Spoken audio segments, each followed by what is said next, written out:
My grandchildren ask me to write down the true stories, the ones that happened before their time, before the world got so crowded and loud. They want tales of gunfights and outlaws, I suppose, gold strikes and stampedes, the kind of adventures that make good telling around a fire, but I'll give them something different, something harder to believe. I'll tell them about Jacob Stone and Sarah Whitmore, about a winter that taught me more than 60 years of living had managed to teach. About love that doesn't care what the calendar says or what the neighbors whisper. I'm 78 years old now, writing this in the winter of 1899. My hands shake when I hold the pen. My eyes aren't what they were. The ranch that took 40 years to build feels too big some days, too empty. My sons run it now. I mostly just watch and remember. But some things you remember clear as snowmelt, even when everything else goes foggy, even when names slip away and faces blur together. The winter of 1889 was like that. I was 68 then, still strong enough to work, still sharp enough to know when something unusual was happening. And what happened that winter in the high country above Pine Ridge, that was unusual. That was something worth remembering. Let me start where I first heard about it. It was a November morning. I'd ridden down from my ranch to Pine Ridge for supplies. The settlement wasn't much, maybe 20 buildings scattered along a frozen creek. General store, saloon, boarding house, church. The kind of place where everyone knows everyone's business, usually before that business even happens. I tied my horse outside Ezra Hawkins's store. The boards of the porch creaked under my boots. Inside smelled like coffee and flour and the wood-burning stove Ezra kept going all winter. Ezra was behind the counter talking to Eleanor Brennan. Eleanor ran the boarding house across the street. She was maybe 55 then, iron gray hair pulled back tight, face that could be stern or kind depending on her mood. That morning, she looked concerned. A girl, Ezra was saying, showed up yesterday asking directions to Jacob Stone's cabin. I stopped sorting through the tobacco selection. That caught my attention. Jacob Stone? I said. You sure? Ezra nodded, asked for him by name. Now, most folks reading this won't know who Jacob Stone was. That's fair, he kept to himself. Lived alone at 9,000 feet, up where the air gets thin and the winters kill you if you're not careful. I knew him because I'd been trading with him for near 20 years. Bought his pelts, sold him supplies, saw him maybe 4 times a year when he came down from the mountains. He wasn't friendly exactly, but he was fair, paid his debts, kept his word. That counts for something. But nobody went looking for Jacob Stone. He'd made it clear a long time ago he wanted to be left alone. What kind of girl? Eleanor asked. She had that tone women get when they're worried about someone young and vulnerable. Young, Ezra said. Mid-20s, I'd guess. Rode in on a horse that looked about done in. Said her name was Sarah Whitmore. The name meant nothing to me then. Should have, maybe. But I'd never been good with names. I gave her directions, Ezra continued. Tried to tell her it was a hard ride, especially with weather coming in. She thanked me and left. That was yesterday afternoon, Eleanor frowned. Did she say why she was looking for him? No, ma'am, just said it was important. I bought my tobacco and coffee and headed out. The sky had that flat, gray-white look that means snow's coming. Heavy snow, the kind that seals the high country off from the world until spring decides to let go. If that girl had ridden up to Jacob's cabin yesterday, she was stuck there now. The pass would be closed within days. Maybe already was. I thought about it on the ride back to my ranch. Wondered what would make a young woman travel alone to find a hermit in the mountains. Wondered if Jacob would even let her in. Then I put it out of my mind. I had my own cattle to worry about, my own winter to prepare for. I didn't know then that what was happening up at 9,000 feet would change everything. For Jacob, for that girl, even for me, in ways I didn't expect. Sometimes the biggest changes start quiet. Just a girl on a tired horse riding through the first snow of winter. Let me tell you about Jacob Stone's cabin. I'd been there a handful of times over the years. Always impressed me, that cabin. Not fancy, but built right, built to last. It sat in a hollow where the wind couldn't reach it, but the sun could. Lodgepole pine logs, weathered to silver gray, fitted so tight you couldn't slip a knife blade between them. Stone chimney rising from the center. Jacob had hauled those rocks himself, one by one. Roof pitched steep so snow would slide off. Behind the cabin, he'd built a lean-to against the rock face for his horses, 2 of them. A gelding named Sam and a paint mare called Bertie. They'd survived up there almost as long as he had. The cabin was 1 room, maybe 20 feet by 20 feet. Not much, but enough for a man alone. Bed in one corner, table and chairs made from lodgepole, shelves holding his few possessions. The hearth took up most of one wall. Had to. Up at that altitude, cold will kill you faster than hunger. Outside, a small corral, a workbench for skinning and stretching pelts, a woodpile that Jacob kept stacked higher than a man's head. He'd learned early that you don't wait until you need firewood to cut it. The cabin sat at the edge of a meadow. In summer, that meadow bloomed with wild flowers, purple lupine, red paintbrush, yellow arnica. In winter, it was just white, smooth and unmarked except for the tracks of animals crossing. Beyond the meadow, the forest started. Dense pine and spruce, dark green against the snow, and beyond that, the peaks rose up sharp and clean, beautiful and deadly, like most things worth knowing. Jacob had chosen that spot careful, close enough to the creek for water, far enough from avalanche chutes to be safe, sheltered but with clear sight lines. A man could see someone coming from a long way off, which is why he knew about the rider before she arrived. Jacob woke that November morning the way he always did, before dawn, when the world was still quiet and belonged only to him. The cabin was cold enough that his breath misted in the darkness. He lay there a moment under the heavy bearskin, listening. The wind had died during the night. That meant snow was coming, the heavy kind that turned the peaks into fortresses no man could cross until spring decided to loosen its grip. He pushed himself up, feeling the familiar protest in his back and shoulders. 63 years old, and every one of them had left their mark. His feet found the cold floor. The hearth still had coals from the night before. Jacob stirred them back to life, added kindling. The wood caught quickly. He never let a fire die completely. Not up here, where cold could kill you before you realized you were in trouble. While the cabin warmed, he dressed in layers, wool long johns, canvas pants worn soft with age, a flannel shirt his wife had made him before she died, leather vest, boots lined with rabbit fur, quiet on the trap lines, warm enough for all but the worst days. His hair was silver now, past his shoulders. He tied it back with a leather cord. Cutting it seemed like unnecessary effort. The mirror above his wash basin showed him the face he'd grown accustomed to, weathered brown skin, lines carved deep around his eyes and mouth, beard gone pure white. But his eyes were still clear, pale blue like creek water. Margaret used to say they were the first thing she'd noticed about him. That was 40 years ago, before the cavalry, before they'd married, before they'd lost everything. Jacob pushed the memory away. That was the trick to surviving up here. You learned to lock the past in a room in your mind and only visit when you were strong enough to handle it. Most days he wasn't. He made coffee in a battered pot. The grounds were on their third use, but they still gave up some flavor.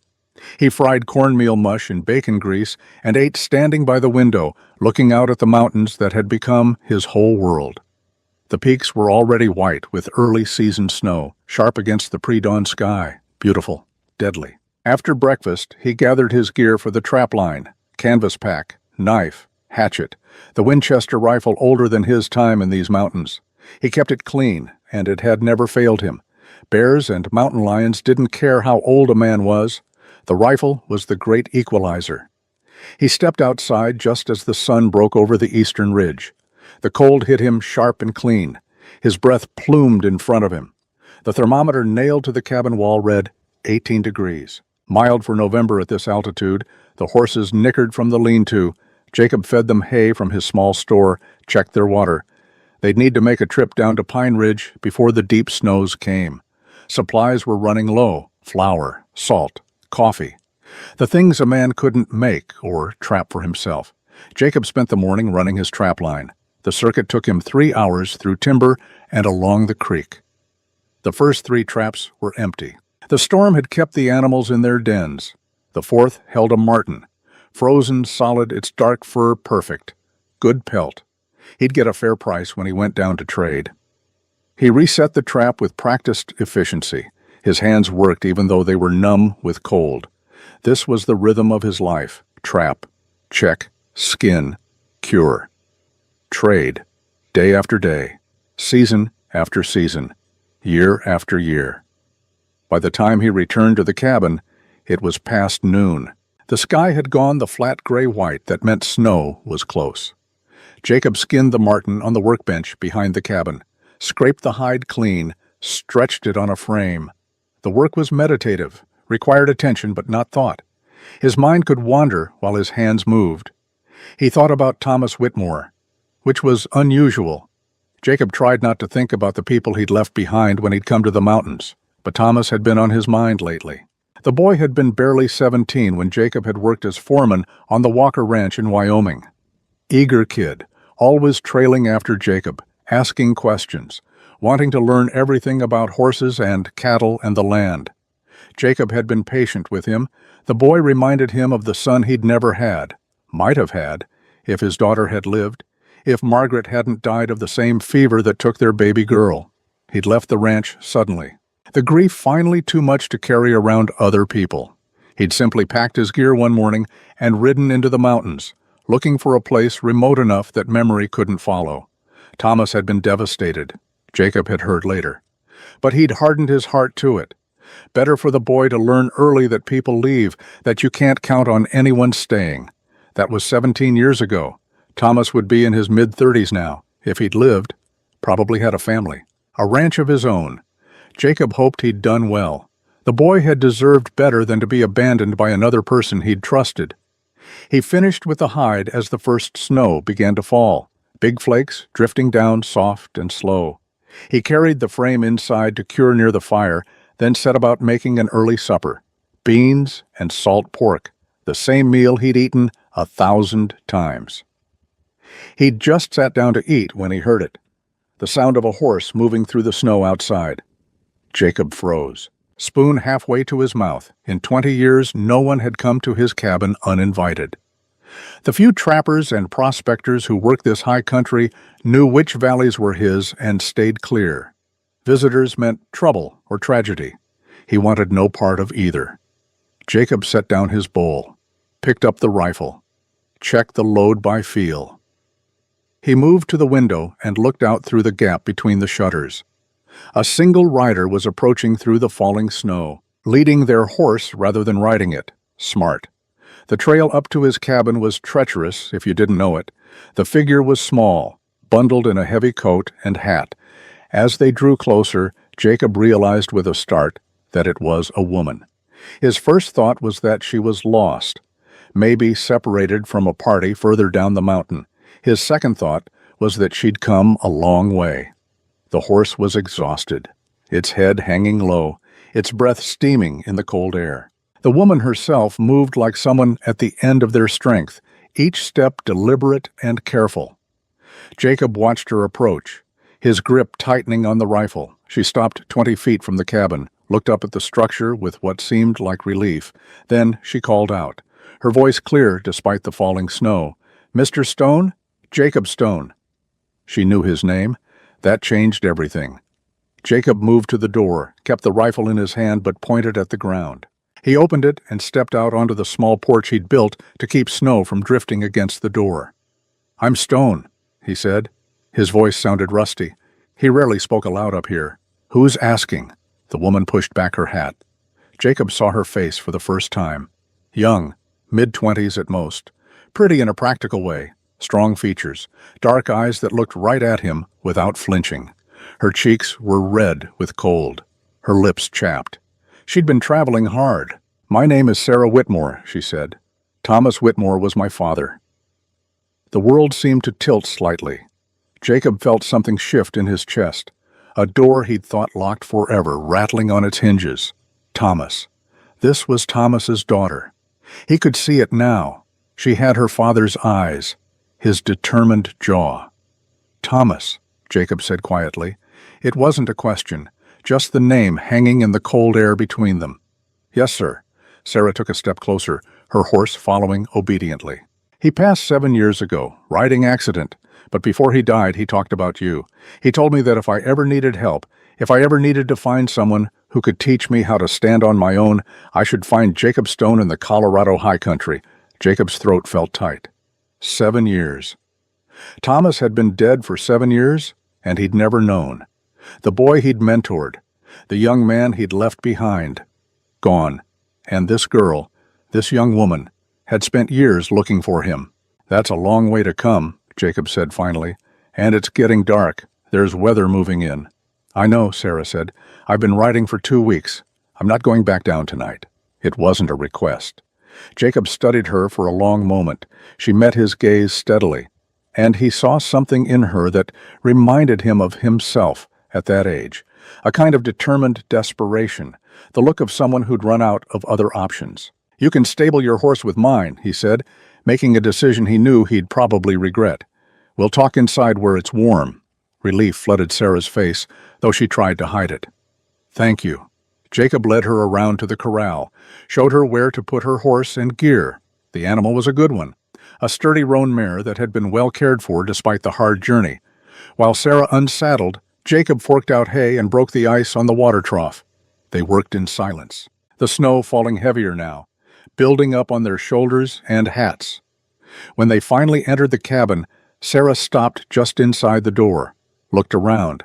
Jacob tried to see it through her eyes, small, dim, sparse. One room with his bed in the corner. The table and chairs he'd made from lodgepole pine. Shelves holding his few possessions. The hearth taking up most of one wall. Pelts and hides hung from the rafters, drying. It smelled like wood smoke and leather and coffee. A hermit's den. "Sit," Jacob said, gesturing to the table. "You hungry?" "Starving," Sarah admitted.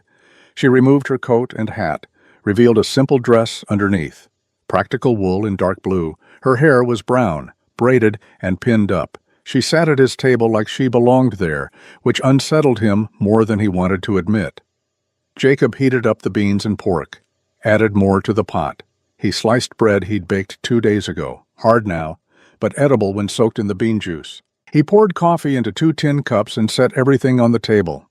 Sarah ate like she meant it, not dainty, but not wasteful either. He found himself watching her hands, work-roughened, capable, her father's hands. "Tell me about Thomas," Jacob said when she'd taken the edge off her hunger. "How did it happen?" Sarah set down her spoon. "He was breaking a horse for a neighbor, 3-year-old stallion, mean-spirited. The horse threw him, and he hit his head on a fence post. He lived for 2 days, mostly unconscious, but there were moments when he was clear. That's when he talked about you." Jacob felt the old guilt rise up, familiar as an ache in his bones. "I should have stayed," he said. "Should have been there." "He never blamed you," Sarah said quickly. "He understood why you left. He told me about your wife, your daughter. He said you'd taught him that sometimes a man has to walk away from everything to save what's left of himself." The words hit harder than Jacob expected. He stood abruptly, moved to the window. Outside, the snow was falling in earnest now, already covering the ground in a thick blanket. "Why are you really here, Sarah?" he asked, his back to her. "Your father's been gone 7 years. Why now?" He heard her take a breath, gathering herself. "Because I'm running," she said simply, "and I don't have anywhere else to go." Jacob turned to face her. In the firelight, she looked younger and older at the same time, young enough to have a whole life ahead of her, old enough to have already seen too much of the world's hardness. "Running from what?" he asked, though he suspected he already knew the answer. There were only so many things that sent young women into the mountains alone. "From a marriage I don't want," Sarah said, meeting his eyes. "From a man who thinks he owns me because his family paid my debts. From a life that would kill me slower than any winter could." Jacob looked at this young woman, Thomas's daughter, sitting at his table, asking for his help. Every instinct told him to say no, to send her back down the mountain in the morning, to preserve the solitude he'd built so carefully over 20 years. He was too old, too set in his ways, too damaged to take responsibility for another human being. But there was another voice, quieter but insistent. The voice that remembered Thomas's eager face, the boy's loyalty and trust, The voice that knew what it meant to be desperate enough to ride 300 miles into the wilderness looking for hope. "You can stay until the snow melts," Jacob heard himself say. "That's 3, maybe 4 months. But when the pass clears, you'll need to decide what comes next. I can't fix your life for you."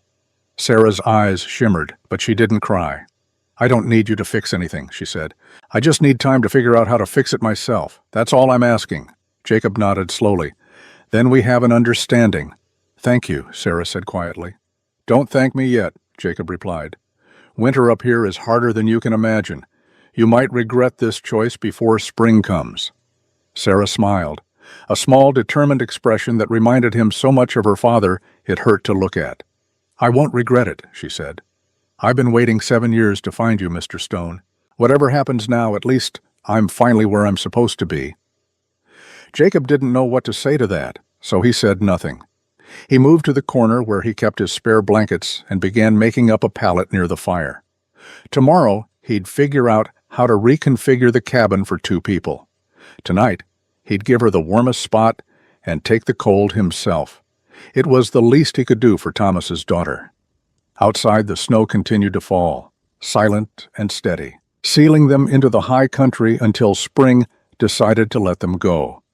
Jacob Stone had thought his story was finished, that the only chapters left were waiting and eventually dying alone in these mountains.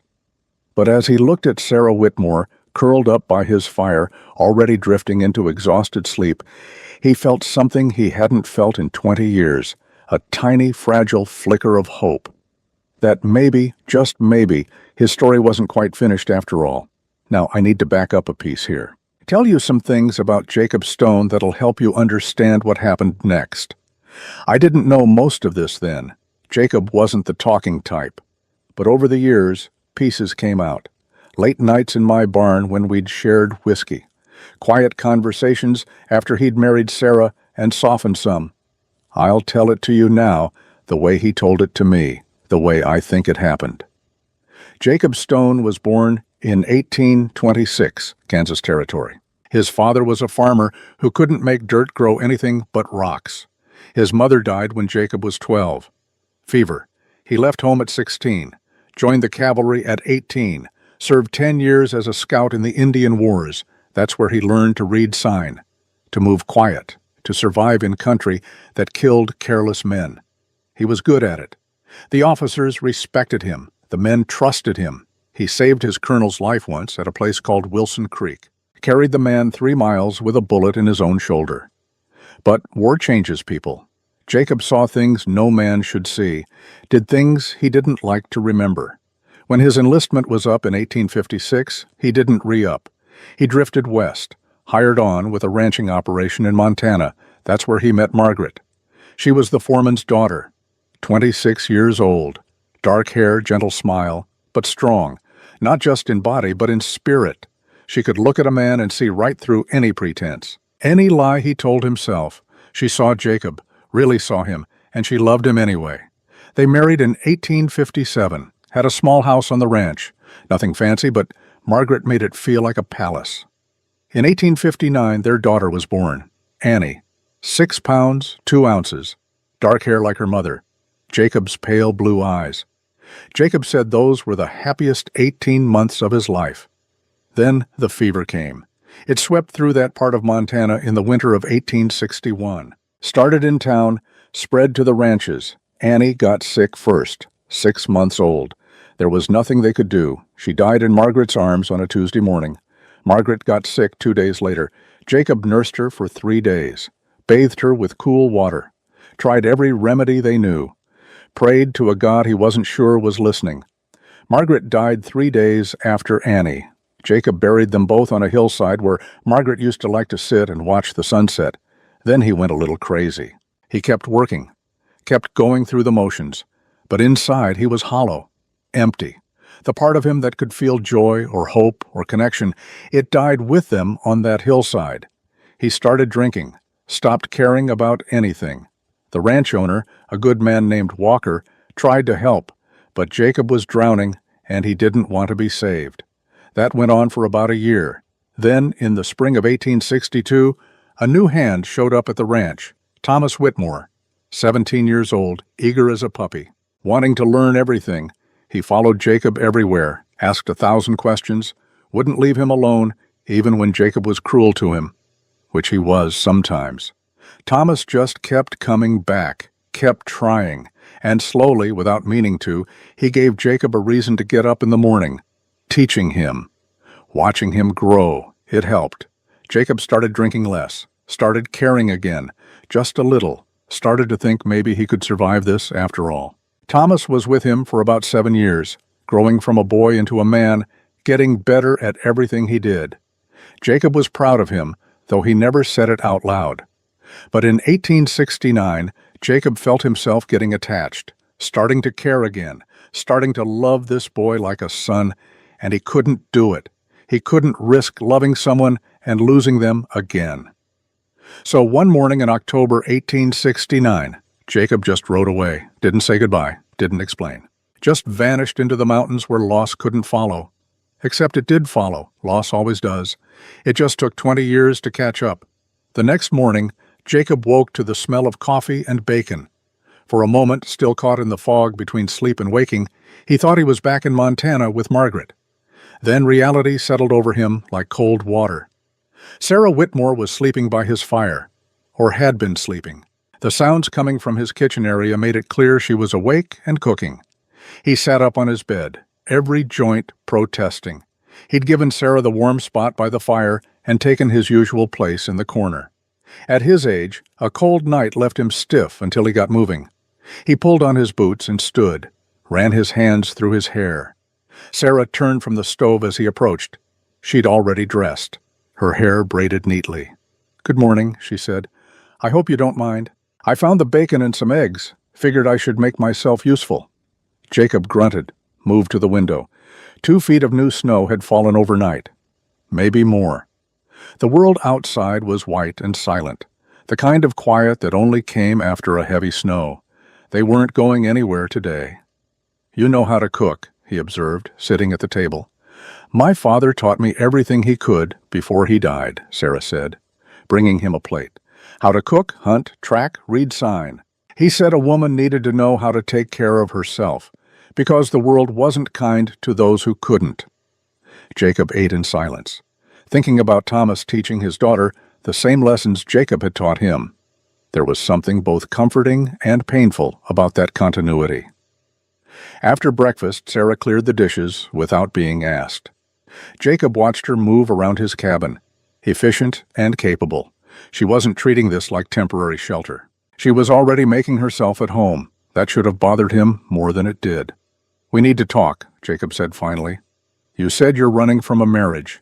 I need to know the whole story." Sarah dried her hands on a towel and sat across from him. The morning light coming through the window made her look even younger. "His name is James Holloway," she began. "His father owns the biggest ranch in our part of Wyoming, 10,000 acres, 200 head of cattle. Money and influence." "And the son wants you," Jacob said. "The son thinks he owns me," Sarah corrected. "After my father died, I had debts. The ranch was small. There'd been medical bills. I was managing, barely. But managing," she paused, gathering herself. "Then my uncle showed up, my father's brother. I barely knew him. He'd left Wyoming years ago, hadn't even come to my father's funeral." Jacob could see where this was heading. "He took over," Sarah continued. "Said I was a woman alone, that I needed a man's guidance. He went to the Holloways, told them I was available for marriage. They offered to clear the debts in exchange for an arrangement." Her voice was carefully controlled, but Jacob could hear the anger underneath. "I didn't find out until the papers were already signed. My uncle had forged my signature." "That's not legal," Jacob said. "Legal doesn't matter much when the other family has enough money to make it legal," Sarah replied. "The Holloways paid $500 to clear my debts. In their eyes, they own me now." Jacob felt a cold anger settling in his gut. He'd seen this before. Powerful men treating women like property, like cattle to be bought and traded. "So you left," he said. "I fought first," Sarah said, and now there was something fierce in her eyes. "I told James Holloway I'd never marry him, that I'd rather die alone. He grabbed me, tried to force a kiss." She paused. "I broke his nose with the butt of my father's rifle. Despite himself, Jacob felt a flicker of approval.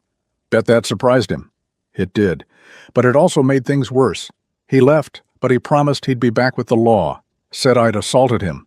That I was unstable. Sarah leaned forward. I knew I had to leave before they could lock me up or drag me to a church, so I spent the next month preparing. I sold what I could, packed what I needed, and I started writing. 300 miles, Jacob said, on the word of one old trapper and a rough map. I didn't have anywhere else to go, Sarah said simply, and my father trusted you more than anyone else in the world.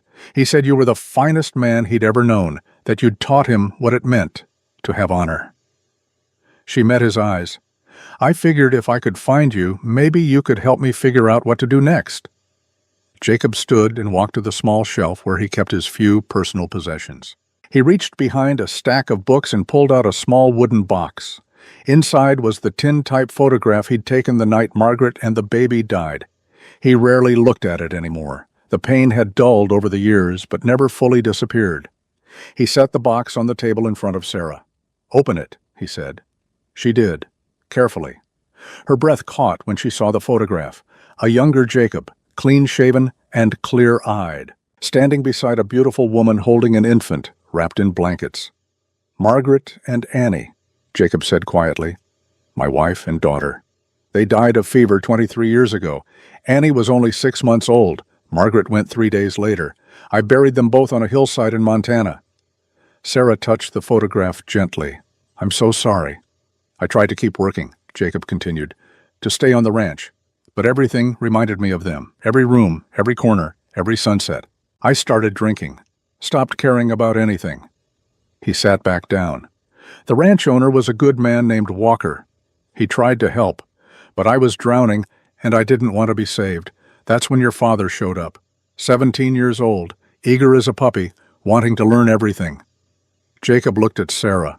"He followed me everywhere, asked 1,000 questions, wouldn't leave me alone, even when I was cruel to him, which I was sometimes. He just kept coming back, kept trying."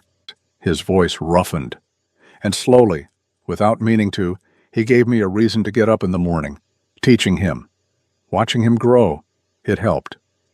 "He loved you like a father," Sarah said softly. "I know," Jacob replied. "That's why I left. I could feel myself getting attached, starting to care again, and I couldn't do it. I couldn't risk loving someone and losing them again." He met her eyes. "So one morning, I just rode away, didn't say goodbye, didn't explain. Just vanished into these mountains where loss couldn't follow." "But it did follow," Sarah said. Jacob nodded slowly. "Yes, it just took 20 years to catch up." Sarah reached into her pocket and pulled something out. She set it on the table between them.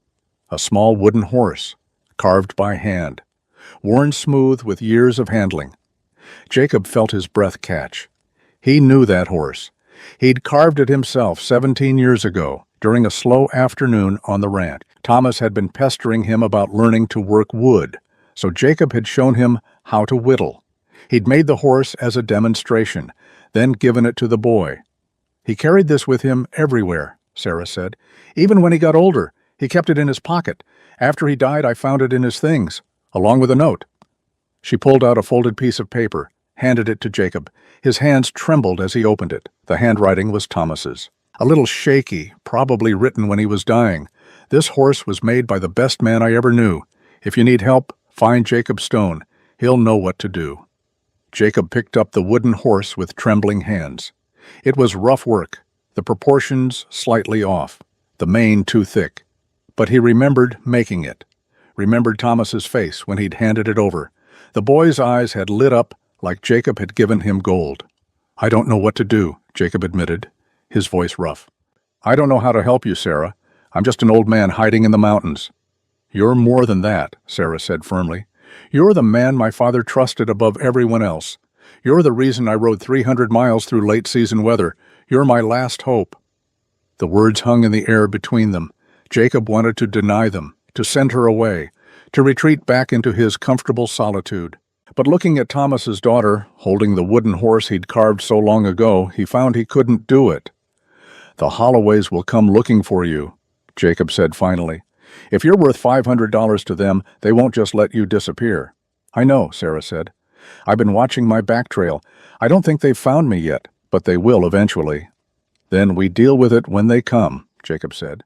Until then, we prepare. I'll teach you what I can. How to survive up here, how to take care of yourself. When spring comes, we'll figure out your next step. He looked at her seriously. But Sarah, I can't promise anything beyond that. I'm not the man your father thought I was. I'm just someone who learned how to survive alone. That's exactly what I need to learn, Sarah said. How to survive. How to stand on my own. How to be strong enough that no one can ever own me. Jacob nodded slowly. Then that's what I'll teach you. But it won't be easy. Winter up here breaks people who aren't ready for it. I'm ready, Sarah said with quiet conviction. Looking at her, Jacob wasn't sure if she was or not, but he recognized the determination in her voice. It was the same determination that had carried him into these mountains 20 years ago and kept him alive ever since. Maybe Thomas's daughter had inherited more than his eyes and jawline. Maybe she'd inherited his strength too. The days that followed fell into a rhythm. Jacob woke Sarah before dawn each morning, showed her how he built up the fire, the precise arrangement of kindling and logs that would burn hot enough to cook on but not waste precious wood. Then he demonstrated his method of making coffee, grounds measured carefully, water from the barrel he'd filled before the snow came. Boiled just long enough to extract the flavor without making it bitter. We checked the traps first, Jacob explained that first morning. Every day, no matter the weather, an animal left too long in a trap suffers, and the pelt can be ruined by scavengers. How far is the trap line? Sarah asked. 3 hours round trip on a good day, longer in deep snow. He studied the sky through the window. Today will be longer. We got 2 feet last night, and there's more coming.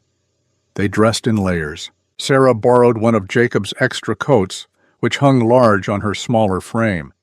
He gave her a pair of snowshoes he'd made years ago but rarely used.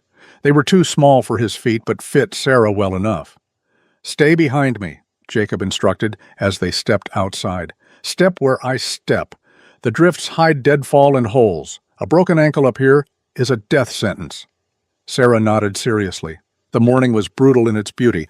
The sun hadn't yet cleared the peaks, leaving the valley in blue-gray shadow. Their breath plumed in the frigid air. The only sound was the crunch of snow under their snowshoes, and the occasional crack of a tree branch releasing its burden of ice.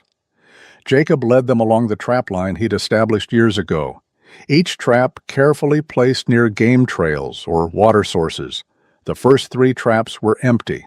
The storm had kept the animals in their dens. The 4th held a marten, frozen solid, its dark fur perfect. "Watch," Jacob said. He showed Sarah how to remove the animal without damaging the pelt, how to reset the trap exactly as it had been. "You're not just taking from these mountains," he explained. "You're part of them. Respect that." Sarah watched intently, asked questions that showed she was thinking, not just memorizing. How did he know where to place the trap? How could he tell if a trail was active or abandoned? What other signs should she look for? Jacob found himself slipping into the rhythm of teaching, something he hadn't done since Thomas. There was satisfaction in passing on knowledge, in watching understanding dawn in someone else's eyes. They were checking the 6th trap when it happened. Jacob had just reset the mechanism when he heard the ice crack. He turned. Sarah had wandered closer to the creek, curious about something. The snow was thinner there, the ice underneath deceptive. "Sarah, get back!" The ice gave way. She went through with a gasp, into water so cold it stopped your heart. Jacob moved without thinking. Years of cavalry training taking over, he ran to the edge, dropped flat on the solid ice, reached out. "Grab my hand!" Sarah was thrashing, the cold stealing her breath, her eyes wide with shock and fear, but she didn't panic. She reached for him, their hands locked. Jacob pulled, using all his strength, digging his elbows into the ice for leverage. Sarah came up, gasping, soaked. He dragged her onto solid ground, then grabbed her and ran. Back toward the cabin, 1.5 miles, through deep snow, at 63 years old. He didn't think about it, just ran. Sarah stumbled beside him, already shaking, lips turning blue. They burst into the cabin. Jacob stripped off her wet clothes, no time for modesty. Hypothermia could kill her in minutes. He wrapped her in the bearskin from his bed, set her by the fire. built it up until it roared. Then he made her drink hot coffee, sweetened with the last of his sugar. Slowly the shaking stopped. Color returned to her face. "I'm sorry," she said, her voice shaking. "I wasn't paying attention. I almost—" "You're alive," Jacob interrupted. "That's what matters." He sat back, suddenly aware that his own hands were shaking. He'd almost lost her, Thomas's daughter. 3 days after she'd arrived, almost lost her to the same mountains that had sheltered him for 20 years. "Thank you," Sarah said quietly. Jacob looked at her, really looked at her, wrapped in his bearskin, hair wet and plastered to her head, eyes huge in her pale face. She could have died, should have died, but she was alive because he'd been there, because he'd acted, because for the first time in 20 years he'd cared enough about another person to risk himself. "You did good," he said finally. "You didn't panic. You reached for my hand. A lot of people freeze in that situation, can't think, can't act. You kept your head. I was terrified." "Being terrified and staying calm aren't opposite things," Jacob said. "Courage isn't about not being afraid. It's about being afraid and doing what needs to be done anyway." He paused. "Your father taught me that." Sarah managed a small smile. He used to say the same thing. They sat in silence for a while, the fire crackling, the cabin warm. Outside, the snow continued to fall, sealing them in, protecting them from the world, or trapping them, depending on how you looked at it. "Jacob," Sarah said. It was the first time she'd used his name, not Mr. Stone, just Jacob. "Yes?" "I meant what I said about being ready for this, for whatever winter throws at me." "I know you did. But I'm also scared. Of the cold, of making mistakes, of—" She trailed off. "Of what?" "Of being a burden. Of you regretting letting me stay." Jacob was quiet for a long moment. "I won't lie to you, Sarah. I didn't want company. I'd gotten comfortable being alone. Having you here, it changes things, makes them harder in some ways." He looked at the fire. "But I made a promise to your father. I didn't keep it the first time. I left when he needed me. I won't make that mistake again." "You don't owe him anything." "I owe him everything," Jacob said. "He gave me back my life when I'd given up on it. The least I can do is help his daughter when she needs it." Sarah reached out, placed her hand on his. "Thank you." Her hand was warm now, small but strong. Jacob looked down at her fingers resting on his weathered, scarred knuckles. For the first time in 20 years, he didn't pull away from human touch. He let her hand rest there, finding comfort in the simple connection. "Get some rest," he said. "You've had enough adventure for one day." Sarah nodded, still wrapped in the bearskin. She curled up by the fire. Within minutes, exhaustion claimed her. She slept. Jacob sat at the table, watching her, thinking about Thomas, about Margaret and Annie, about all the years he'd spent alone in these mountains, running from loss, from connection, from the possibility of caring about anyone again. And now here was Sarah Whitmore, Thomas's daughter, wrapped in his bearskin, sleeping by his fire, changing everything just by being here. The wooden horse sat on the shelf where he'd placed it, rough and worn and precious. A connection across 17 years, across life and death, across all the miles and all the grief. If you need help, find Jacob Stone. Thomas's last words to his daughter, his last act of faith in the man who'd abandoned him. Jacob picked up the horse, held it in his scarred hands. "I won't fail her," he said quietly, speaking to Thomas, to the memory, to the ghost that hung over this cabin. "I promise you that. I'll teach her what you wanted her to learn. I'll keep her safe. And when spring comes, I'll make sure she has the strength to face whatever comes next." The fire crackled. Outside, the wind picked up, howling through the peaks. Jacob Stone sat in his cabin, not alone anymore. And for the first time in 20 years, he wasn't sure if that terrified him or gave him hope. Maybe both. Probably both. He set the wooden horse back on the shelf. Tomorrow, he'd continue teaching Sarah, continue preparing her for the hard months ahead. Tonight, he'd just sit here, listen to her quiet breathing, watch the fire, and remember what it felt like to have a purpose beyond simple survival. It felt good. It felt dangerous. It felt like the beginning of something he didn't quite understand yet. But whatever it was, it had started, and there was no going back now. 3 weeks passed. I didn't see Jacob or the girl during that time. The pass was closed, the high country sealed off from the world. But I thought about them up there, wondered how they were managing. A hermit who'd lived alone for 20 years, suddenly sharing his small cabin with a young woman. That couldn't be easy, not for either of them. I was about to find out just how complicated it was getting, but first, let me tell you what was happening up at 9,000 feet. Jacob told me most of this later, over whiskey and firelight. The parts he didn't tell me, Sarah did. And the parts neither of them said out loud, I could read between the lines. Sometimes you know a thing without being told. The days fell into rhythm. Jacob woke Sarah before dawn. They checked the traps together now. She'd learned the route, knew where each one sat, could reset them herself, though Jacob still watched to make sure she did it right. She was getting stronger. The work was hard, but she didn't complain. Jacob noticed the change in her, the way she moved through the snow with more confidence, the way her hands worked the traps without hesitation. Thomas had been like that too, quick learner, determined. In the evenings, they sat by the fire. Jacob taught her other things, how to read weather in the clouds, how to tell a deer track from an elk, which plants would keep scurvy away come spring. Sometimes Sarah read aloud from a book of poems she'd brought.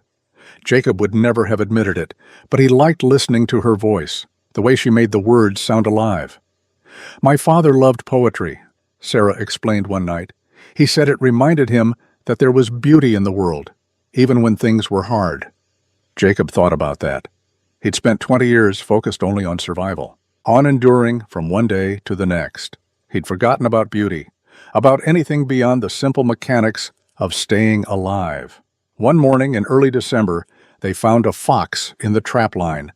Beautiful red fur, thick and perfect for the winter cold. Your turn, Jacob said. Sarah had watched him skin animals a dozen times now, but she'd never done it herself. She knelt beside the frozen carcass, drew her knife, made the first careful cut. Jacob watched without comment. Let her work through it. She was slow, methodical, made a few mistakes, but nothing that ruined the pelt. When she finished, she looked up at him.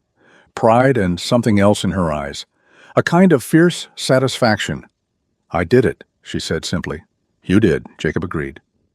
They walked back to the cabin in companionable silence. The sun was up now, painting the peaks in shades of pink and gold. The cold was sharp but clean. Sarah stopped suddenly, looking out at the vista. It's beautiful, she said. Jacob followed her gaze. He'd seen this view 1,000 times, 10,000, but looking at it through her eyes, he saw it fresh.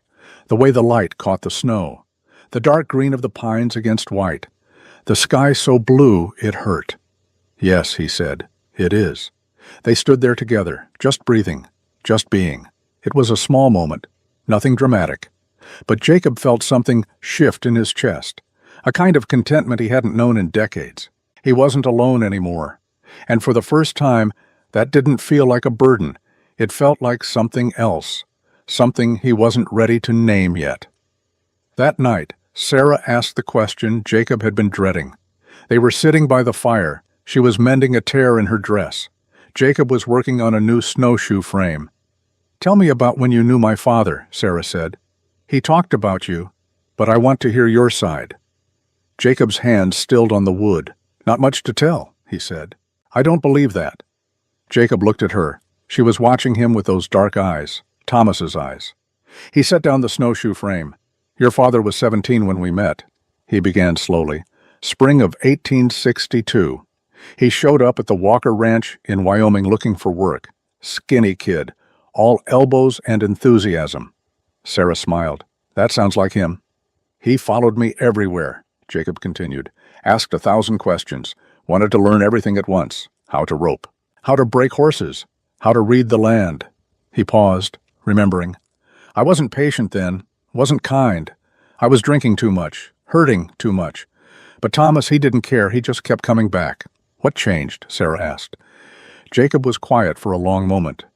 One day he asked me to teach him to whittle. Said his hands were too rough for delicate work, but he wanted to try. So I showed him. Made this little horse as an example. He gestured to the wooden horse sitting on the shelf. His face lit up like I'd given him something precious, and I realized this boy needed someone to believe in him, to teach him, to care whether he succeeded or failed. Jacob's voice roughened. And I needed someone to need me, to give me a reason to get up in the morning. We saved each other, I think, for a while. Then why did you leave? Sarah asked gently. Jacob stood, moved to the window. Outside the stars were brilliant in the cold darkness. Because I started to love him, he said. Like a son, like the son I'd never had. And I couldn't handle it, couldn't risk that kind of loss again. He turned to face her. So I ran, like a coward, left before I could get hurt, left before he could leave me. But he would never have left you, Sarah said. I know that now, but fear doesn't listen to reason. Sarah set down her mending, stood, and moved to join him at the window. He understood, she said. That's what you need to know. He told me once that you'd taught him the most important lesson of his life, that sometimes a man has to walk away from everything to save what's left of himself. Jacob felt his throat tighten. He said that? He did. He said you were the bravest man he'd ever known, not because you stayed and fought, but because you knew when to retreat, when to protect yourself, even if it meant disappointing people. Jacob had to look away. I don't deserve his forgiveness. Maybe not, Sarah said, but you have it anyway. They stood together in the darkness, the cabin warm behind them, the mountains cold and vast beyond the glass. I have something to tell you, Sarah said, about how my father died. Jacob waited. It wasn't just a riding accident, not really. Sarah's voice was steady, but he could hear the emotion underneath. The horse he was breaking, it wasn't for a neighbor. It was for himself. He bought it specifically because the seller said nobody could break it. That it had thrown 3 cowboys already. Jacob felt ice slide down his spine. No. My father said Jacob Stone taught me that if something seems impossible, that's just another word for challenging. He bought that horse to prove he could do what others couldn't. Jacob turned to face her, horror dawning. He was trying to make you proud, Sarah said, even though you'd been gone 17 years, even though you weren't there to see it. He was still trying to be the man you taught him to be. Jacob felt the world tilt. I killed him, he whispered. No. I put that stubbornness in him, that need to prove himself. I killed him as surely as if I'd pushed him into that fence myself. Sarah grabbed his arms, made him look at her. He made his own choices. You taught him to be brave. That's not the same as teaching him to be reckless. Isn't it? Jacob's voice was raw. I taught him never to back down, never to quit. Always push harder. You taught him to have courage, Sarah said firmly. What he did with that courage was his decision. Jacob pulled away, moved to the corner where he kept his few precious things. The box with Margaret's photograph, the wooden horse. He picked up the horse, held it in his trembling hands. Before he died, Sarah said quietly, in those 2 days when he was barely conscious, he talked about you. Do you want to know what he said? Jacob couldn't speak, just nodded. He said, I hope Jacob knows I tried. I hope he knows I listened. I hope he'd be proud. Something broke inside Jacob then. The wall he'd built around his grief, around his guilt, around all the love he'd refused to let himself feel for 20 years. It cracked, shattered, fell away. He sat down heavily at the table, the wooden horse still clutched in his hands. And for the first time since he'd buried Margaret and Annie on that Montana hillside, Jacob Stone cried. Not quietly, not with dignity. He sobbed like a man who'd held in 2 decades of grief and couldn't hold it anymore. Sarah knelt beside him, put her arms around him, held him while he broke. I'm sorry, Jacob gasped. I'm so sorry, Thomas. I should have been there. Should have told you that you didn't need to prove anything. Should have told you I was already proud. He knew, Sarah said. Somehow he knew. Jacob cried until he had nothing left, until he was empty and exhausted and raw. When he finally stopped, Sarah was still there, still holding him. Thank you, he said hoarsely. For what? For telling me, for not letting me keep running from it. Sarah pulled back, looked at him with those eyes that saw everything. You're done running now, she said. It wasn't a question. Jacob wiped his face with his rough hands, looked at this young woman who'd ridden 300 miles to find him, who'd trusted him when she had no reason to, who'd just watched him fall apart and hadn't turned away. "Yes," he said. "I'm done running. Now, I need to tell you what was happening down in Pine Ridge during those weeks. Because while Jacob and Sarah were up in the mountains learning to trust each other, the rest of the world hadn't stopped turning, and some parts of that world were looking for Sarah Whitmore. It started about 10 days after she'd arrived at Jacob's cabin. Two men rode into Pine Ridge on a cold December morning, well-dressed for travel, good horses, money in their pockets. They stopped at Ezra's store first. "We're looking for someone," the first man said. He was maybe 30, scar across his left cheek, eyes that didn't smile. "Young woman, mid-20s, riding alone, would have come through here about 2 weeks ago." Ezra looked up from his ledger. "A lot of people pass through." This one was asking about Jacob Stone. Ezra's face went neutral, the way mountain folks' faces do when strangers ask questions they don't like. "Don't recall." The second man put a gold coin on the counter. "Your memory might improve." Ezra looked at the coin, then back at the men. "I sell supplies, not information about my neighbors." The first man smiled. It wasn't friendly. "We're working for James Holloway, Wyoming ranching family. Maybe you've heard of them?" "Can't say I have." "Well, they're powerful people. The kind who remember friends and enemies." The man tapped the gold coin. "Question is, which one do you want to be?" Ezra picked up the coin, looked at it, then set it back on the counter. "I don't want to be either one. I want you to buy what you need and ride on." The men exchanged glances. "We'll be back," the first one said, "and next time we might not be so polite." They left. Ezra waited until they were gone. Then he pulled on his coat and walked across the street to Eleanor's boarding house. Eleanor was in her kitchen, making bread, flour on her hands, and apron. "We've got trouble," Ezra said. He told her about the men, the questions, the veiled threats. Eleanor's face went hard. "How much do they know?" "Just that a girl came through asking about Jacob. They don't know if she found him. Don't know if she's still up there." "Good," Eleanor said. "Let's keep it that way. What if they start asking around? Someone might talk." "Then we make sure someone talks to them first, someone we trust." Eleanor wiped her hands on her apron. "Get Clayton. We need to have a conversation." "That's how I got pulled into this. I was at my ranch when Ezra rode up, told me everything. About the girl, Sarah, about the men looking for her, about the gold coins and the threats." "Jacob know about this?" I asked. "No way to tell him. Pass is closed." I thought about it. Thought about Jacob up there with a girl he barely knew, about men with money and bad intentions looking for her.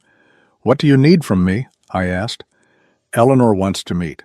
Figure out what we're going to do when those men come back." We met that evening at Eleanor's, just the three of us. Eleanor poured coffee and we sat around her kitchen table like we were planning a church social instead of how to protect a fugitive. "First thing," Eleanor said, "we need to know if Sarah Whitmore has any legal protection, any guardianship or claim that supersedes whatever arrangement was made." "You think she does?" I asked. "I know she does." Eleanor stood and went to her office, came back with a document. "Thomas Whitmore filed this with me 15 years ago, named me as guardian for his daughter in the event of his death." She set the paper on the table. "Any arrangement made by her uncle without my consent is invalid." Ezra whistled low. "Does the girl know?" "I don't think so. Thomas filed it when he stayed here one winter." Eleanor paused. "We were close. He wanted to make sure Sarah would be protected if anything happened to him." I looked at Eleanor with new understanding. There was more to that story. But it wasn't my business. "This changes things," I said. "If you're her legal guardian and you approve of her staying with Jacob—" "I do approve," Eleanor said firmly. "From what Ezra told me, she rode 300 miles alone to find safety. That takes courage. And Jacob Stone is a decent man, whatever people might whisper." "People are already whispering," Ezra said. "You know how it is. Young woman, old man, alone in the mountains all winter." "Let them whisper," Eleanor said. "What matters is the law. And the law says Sarah Whitmore is under my guardianship. She's staying with Jacob Stone to learn wilderness skills. If anyone has a problem with that, they can take it up with me and the territorial marshal." I found myself liking Eleanor Brennan even more than I already did. "So what do we do when those men come back?" I asked. "We tell them enough truth to make them go away," Eleanor said. "Yes, a girl came through. Yes, she was looking for someone. No, we don't know if she found him. The weather closed in. Could be she's still up there. Could be she turned back. Could be a lot of things. And if they don't believe us, then we make it clear they're not welcome here. Mountain folks take care of their own. Sarah Whitmore is ours now, whether she knows it or not. The men came back 3 days later. This time they brought friends, 5 men total, riding into Pine Ridge like they owned the place. I was in the general store when they arrived, saw them through the window, recognized the 2 from before. The others looked like hired muscle. The leader, the one with the scar, tied his horse and came inside. The others waited on the street. "Afternoon," he said to Ezra. Pleasant enough, but there was steel underneath. "Afternoon," Ezra replied. "We were here last week, asking about a girl. I remember." "Well, we've been asking around, and we heard some interesting things." The man leaned on the counter. "Heard she did come through here. Heard she was asking about Jacob Stone. Heard she headed up into the high country right before the big snow." Ezra didn't say anything. "So the question is," the man continued, "is she still up there, with him?" I couldn't say. Couldn't or won't. The door opened. Eleanor walked in. She'd timed it perfect, knowing the confrontation was coming. "Gentlemen," she said, her voice cold and polite, "I understand you're looking for Sarah Whitmore." The scarred man turned, sized her up. "That's right. And you are?" "Eleanor Brennan. I run the boarding house. More importantly, I'm Sarah Whitmore's legal guardian." That stopped him. "Guardian?" Eleanor pulled out the document, set it on the counter where everyone could see it. "Filed with the Territorial Court 15 years ago by her father, Thomas Whitmore. Any arrangement made without my consent is legally invalid." The man's eyes narrowed. He read the document. Couldn't find fault with it. "Her uncle signed a contract. Her uncle had no legal authority," Eleanor interrupted. "I do, and I approve of Sarah's current situation completely." "Which is what exactly?" "She's learning wilderness survival skills from an experienced mountain man, preparing herself to manage independently. A young woman should know how to take care of herself." "Alone with a man twice her age?" "I trust Jacob Stone's character completely, and Sarah is of legal age. She makes her own choices." The man's face hardened. "Mr. Holloway won't accept this." "Mr. Holloway doesn't have a choice," Eleanor said. "If he wants to contest the guardianship, he can take it to court. Until then, Sarah Whitmore is exactly where she has every legal right to be." The man stared at her for a long moment, trying to decide if she was bluffing. She stared right back, not bluffing at all. "This isn't over," he finally said. "No," Eleanor agreed. "I expect it's just beginning. But you should know something. Mountain folks protect their own, and Sarah Whitmore is one of ours now." The man looked around, saw Ezra watching, saw me watching, probably noticed the other folks who drifted closer, casually. But there, he was outnumbered. Not physically, not yet, but in the way that mattered up here. "We'll be in touch," he said. He walked out, mounted his horse. The 5 of them rode south, back toward Willow Creek. Eleanor waited until they were out of sight. Then she let out a breath. "That could have gone worse," Ezra said. "It's not finished," I said. "Those men work for someone with money and pride. That's a dangerous combination." "I know," Eleanor said, "but at least now we've drawn a line, made it clear they can't just take her." "What about Jacob?" I asked. "He needs to know what's coming." "No way to reach him until the pass clears," Ezra said. "Then we wait," Eleanor said, "and we hope that when trouble comes, Jacob's ready for it." Up at the cabin, Jacob and Sarah had no idea what was brewing down below. They were focused on their own small world, the daily rhythms of survival, the slow building of trust, and something else, something neither of them was ready to acknowledge yet. It started with small things. The way Jacob's hand would linger when he helped Sarah over a difficult patch of snow, the way Sarah's eyes would follow Jacob when he moved around the cabin, the way they'd both grown comfortable with silences that used to feel awkward. One evening in mid-December, Jacob cut his hand badly while splitting wood. The axe glanced off a frozen knot, bit deep into the meat of his palm. He wrapped it quickly, tried to hide how deep it was, but Sarah saw the blood seeping through the cloth. "Let me see," she said. "It's fine." Jacob, let me see. He sat at the table, unwrapped the hand. Sarah winced. It was bad. Deep cut across the palm. Bleeding freely. I need to clean this, she said, and stitch it. I can do it myself.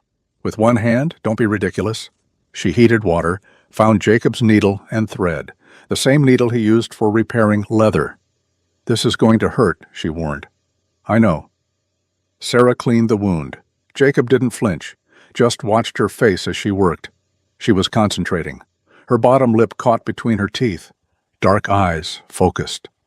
Beautiful, Jacob thought. Then immediately pushed the thought away. She was young enough to be his daughter, Thomas's daughter, for God's sake. But the thought had been there. Couldn't be unthought. Sarah threaded the needle, made the first stitch. Jacob's hand twitched. He couldn't help it. Sorry, Sarah murmured. I'm trying to be gentle. You're doing fine. 3 more stitches. Sarah's hands were steady. Sure. Where'd you learn this? Jacob asked, partly to distract himself from the pain, partly because he was genuinely curious. My father. He said a woman needs to know how to patch people up. Men are idiots who hurt themselves. Jacob gave a short laugh. He wasn't wrong. Sarah smiled, finished the last stitch, tied it off. There, keep it clean. Change the bandage daily.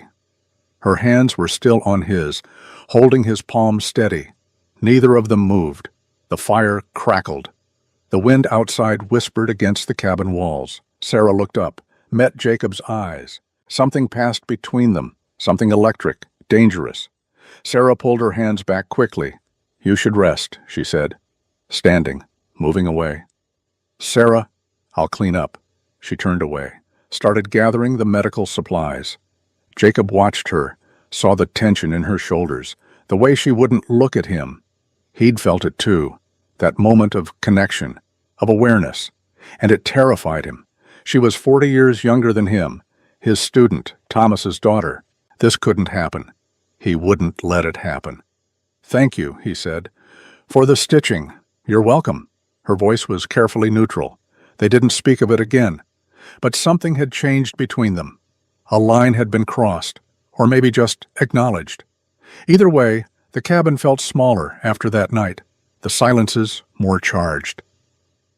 Jacob lay in his bed that night, hand throbbing, mind racing. He looked at the wedding ring he still wore, Margaret's ring. He'd never taken it off in 23 years. A promise, a reminder, a chain. He wasn't ready to remove it. But for the first time, he wondered if maybe someday he might be. Christmas came and went without ceremony. Neither of them mentioned the day. Jacob didn't celebrate it anymore, hadn't since Margaret and Annie died.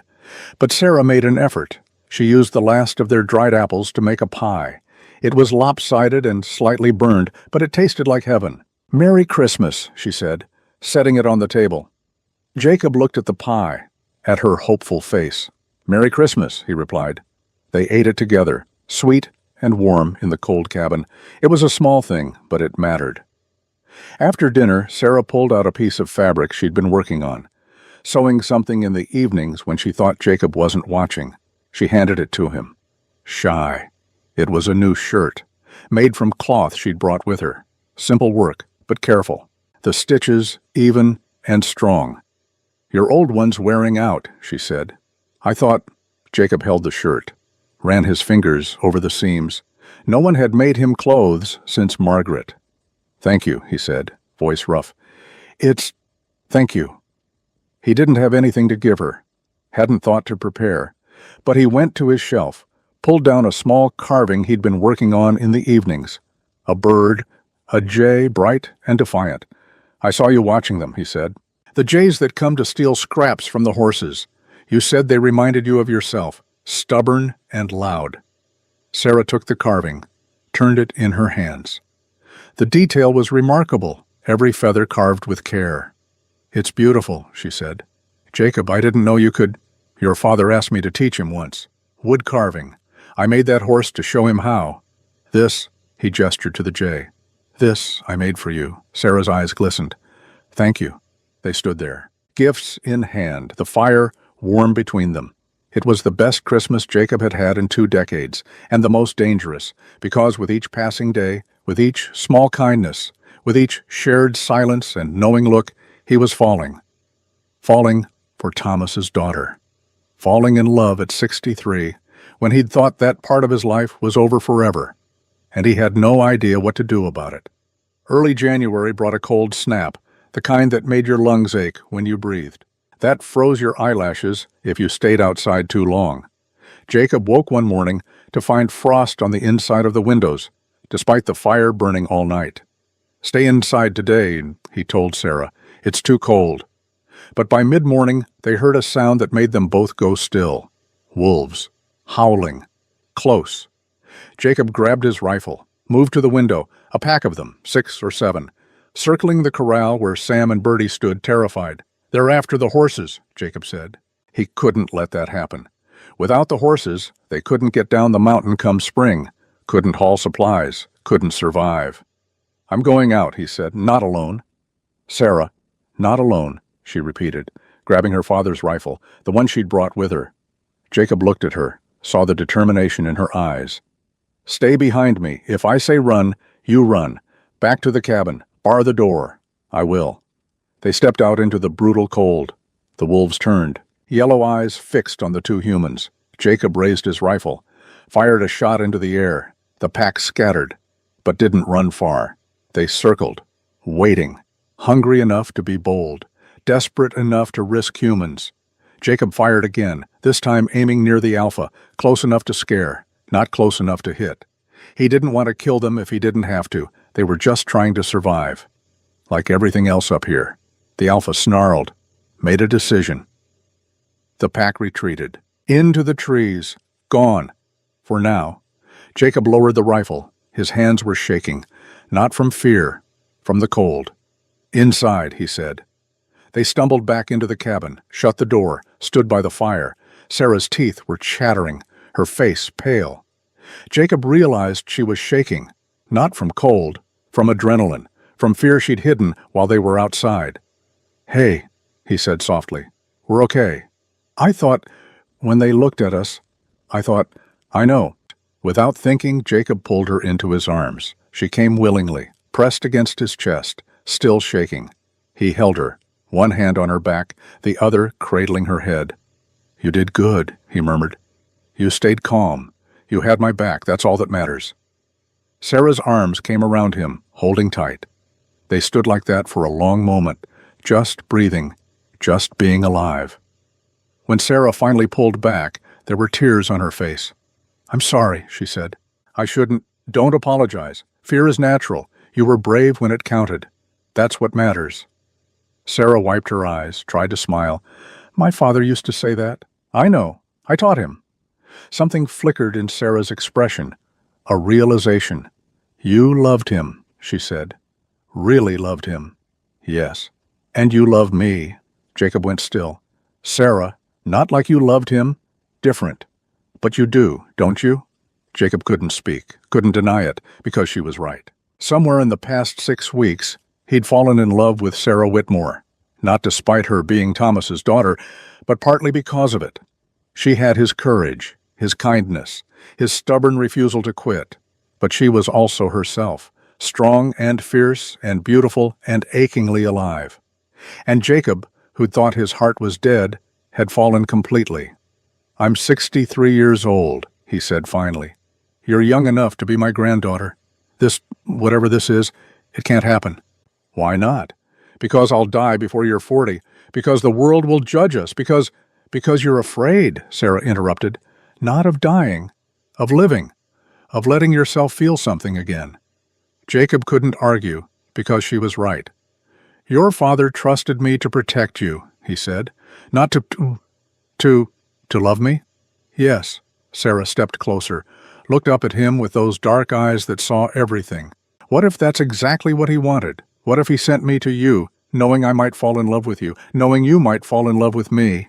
"That's insane." "Is it?" "My father knew you better than anyone. He knew what you'd lost, what you'd been running from. He knew I'd need someone strong, someone who'd already survived the worst, someone who could teach me to survive too." She reached up, touched Jacob's face, her hand warm against his cold cheek. "He gave me the wooden horse and told me to find you. Maybe he was giving us both a second chance."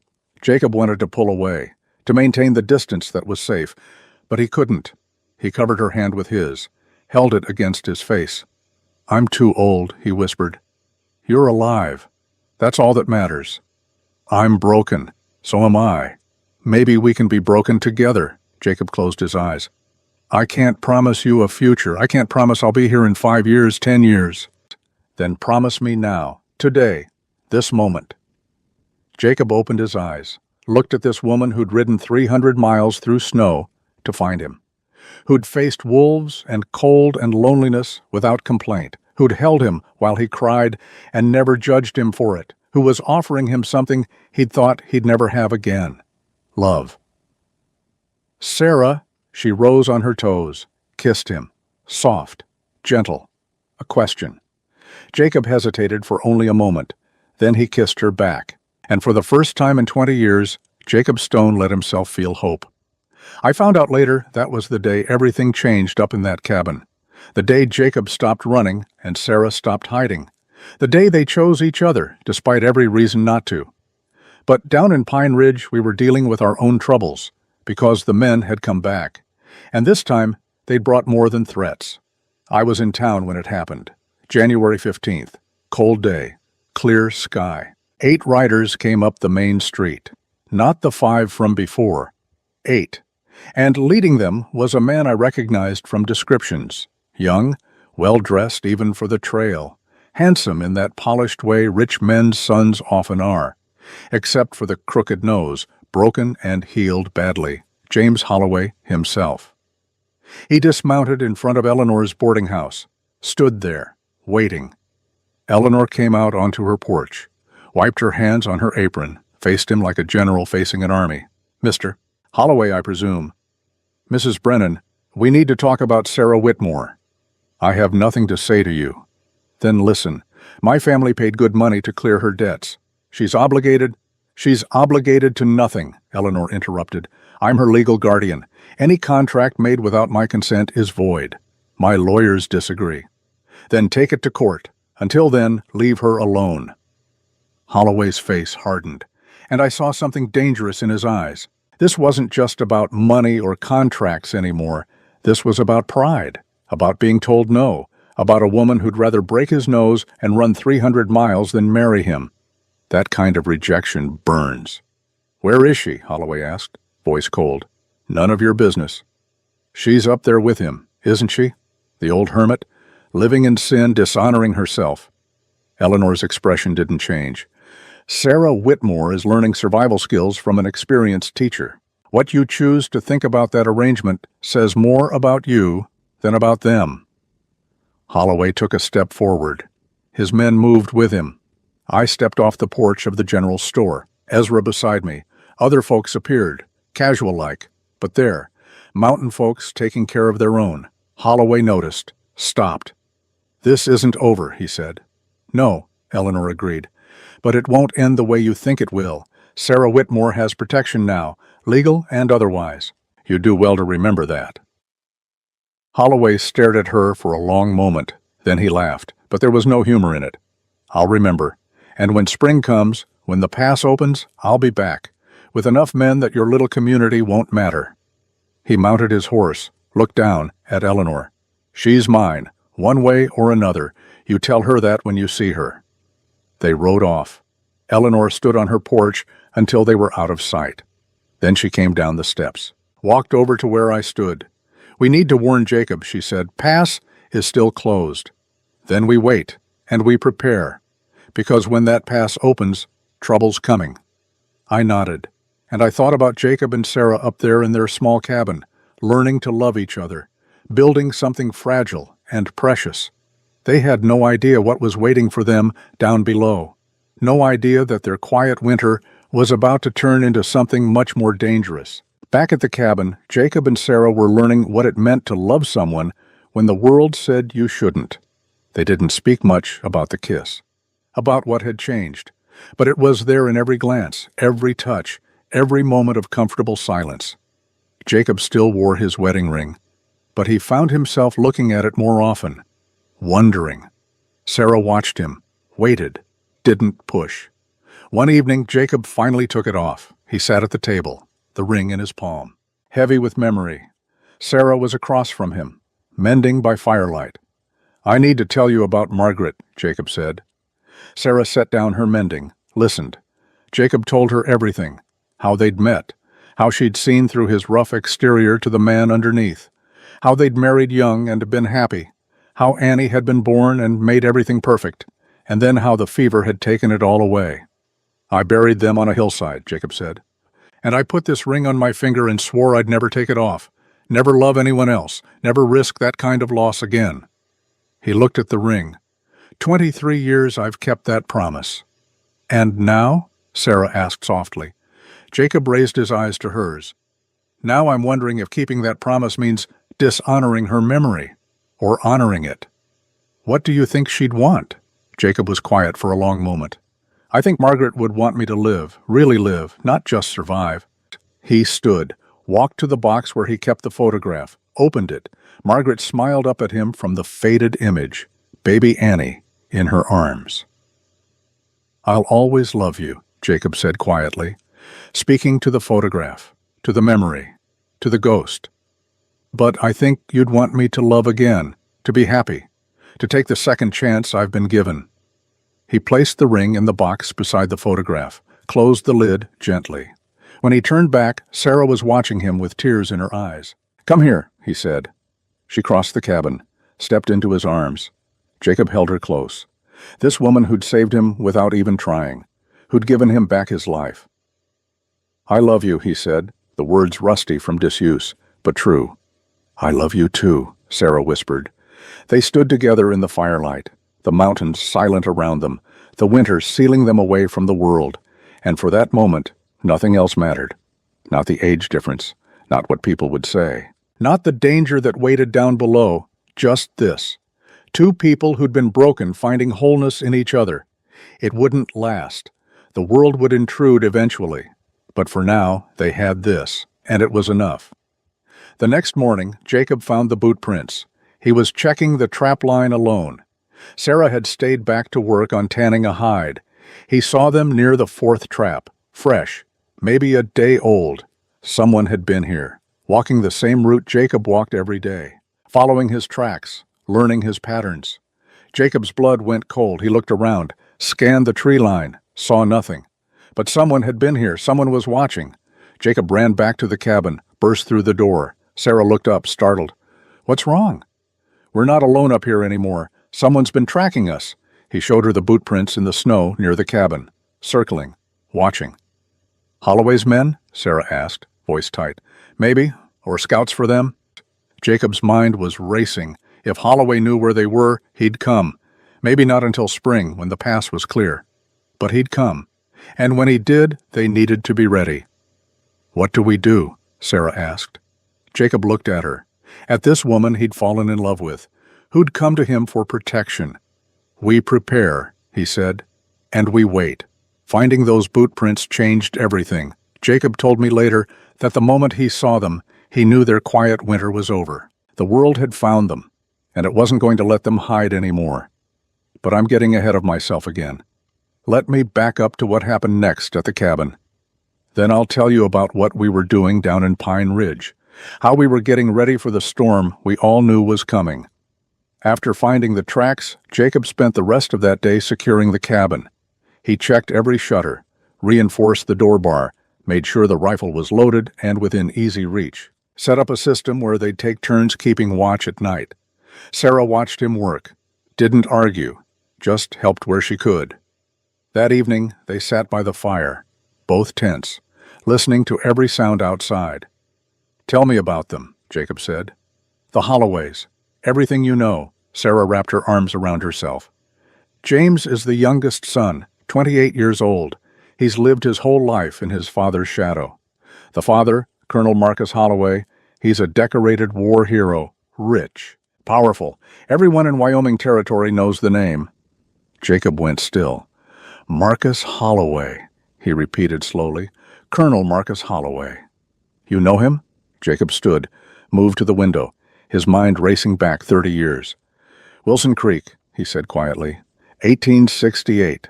I was scouting for the 7th Cavalry. We got pinned down by hostiles. The colonel took a bullet meant for his men. I carried him 3 miles to safety. He turned to face Sarah. I saved his life. Sarah's eyes widened. James Holloway is the son of the man whose life you saved? Must be. Can't be that many Colonel Marcus Holloways. Jacob laughed. A bitter sound. All this time I thought we were dealing with some spoiled rich boy. But if his father is the colonel, he trailed off. What does it mean? It means this is more complicated than I thought. The colonel was a good man, fair, honorable. If he knew what his son was doing, would he stop it? Sarah asked. Jacob considered. Maybe. But family loyalty runs deep, and I don't know what the colonel is like now. 30 years changes people. They were quiet for a moment. There's something else, Sarah said, something I haven't told you. Jacob waited. When I broke James's nose, he said something. He said, "You'll regret this. My father has connections everywhere. We'll find you wherever you run." Sarah met Jacob's eyes. I think he meant it. I think his father might be helping him. Jacob felt the weight of that. If the colonel was backing his son's pursuit, they had more than money to worry about. They had political power, legal authority, the kind of influence that could make problems disappear, or make people disappear. We need to get to Pine Ridge, Jacob said. Talk to Eleanor, figure out what we're really up against. The pass should be clear enough by now. It's been almost 2 months. And we need supplies anyway. Sarah nodded. When? Tomorrow. We pack light. Move fast. Get there. Get what we need. Get back. That night, neither of them slept much. Jacob kept watch, rifle across his lap, listening. Around midnight, he heard Sarah move. She came to sit beside him. Can't sleep? He asked. Too much thinking. They sat together in the darkness. The fire burned down to coals. Jacob, Sarah said, if they come for me, if they somehow get past you, past everyone, promise me something. What? Promise you won't blame yourself? Promise you'll keep living? Not go back to hiding up here alone? Sarah, promise me. Jacob took her hand, held it tight. I promise, but it won't come to that. How do you know? Because I'm not that man anymore, the one who runs, the one who gives up. He looked at her. You changed me, and I'll be damned if I let anyone take you away. Sarah leaned against him, and despite everything, despite the fear and the danger and the unknown, Jacob felt something like peace. He wasn't alone anymore. Whatever came, they'd face it together. They left for Pine Ridge at first light. The trip down was easier than Sarah's trip up had been. Jacob knew the trails, knew where the drifts would be deep and where the ice was thin, still took them most of the day. They reached Pine Ridge in late afternoon. The town looked the same as always, small, quiet. But Jacob felt eyes watching as they rode down the main street. People noticed. Of course they did. The hermit who lived alone for 20 years riding into town with a young woman.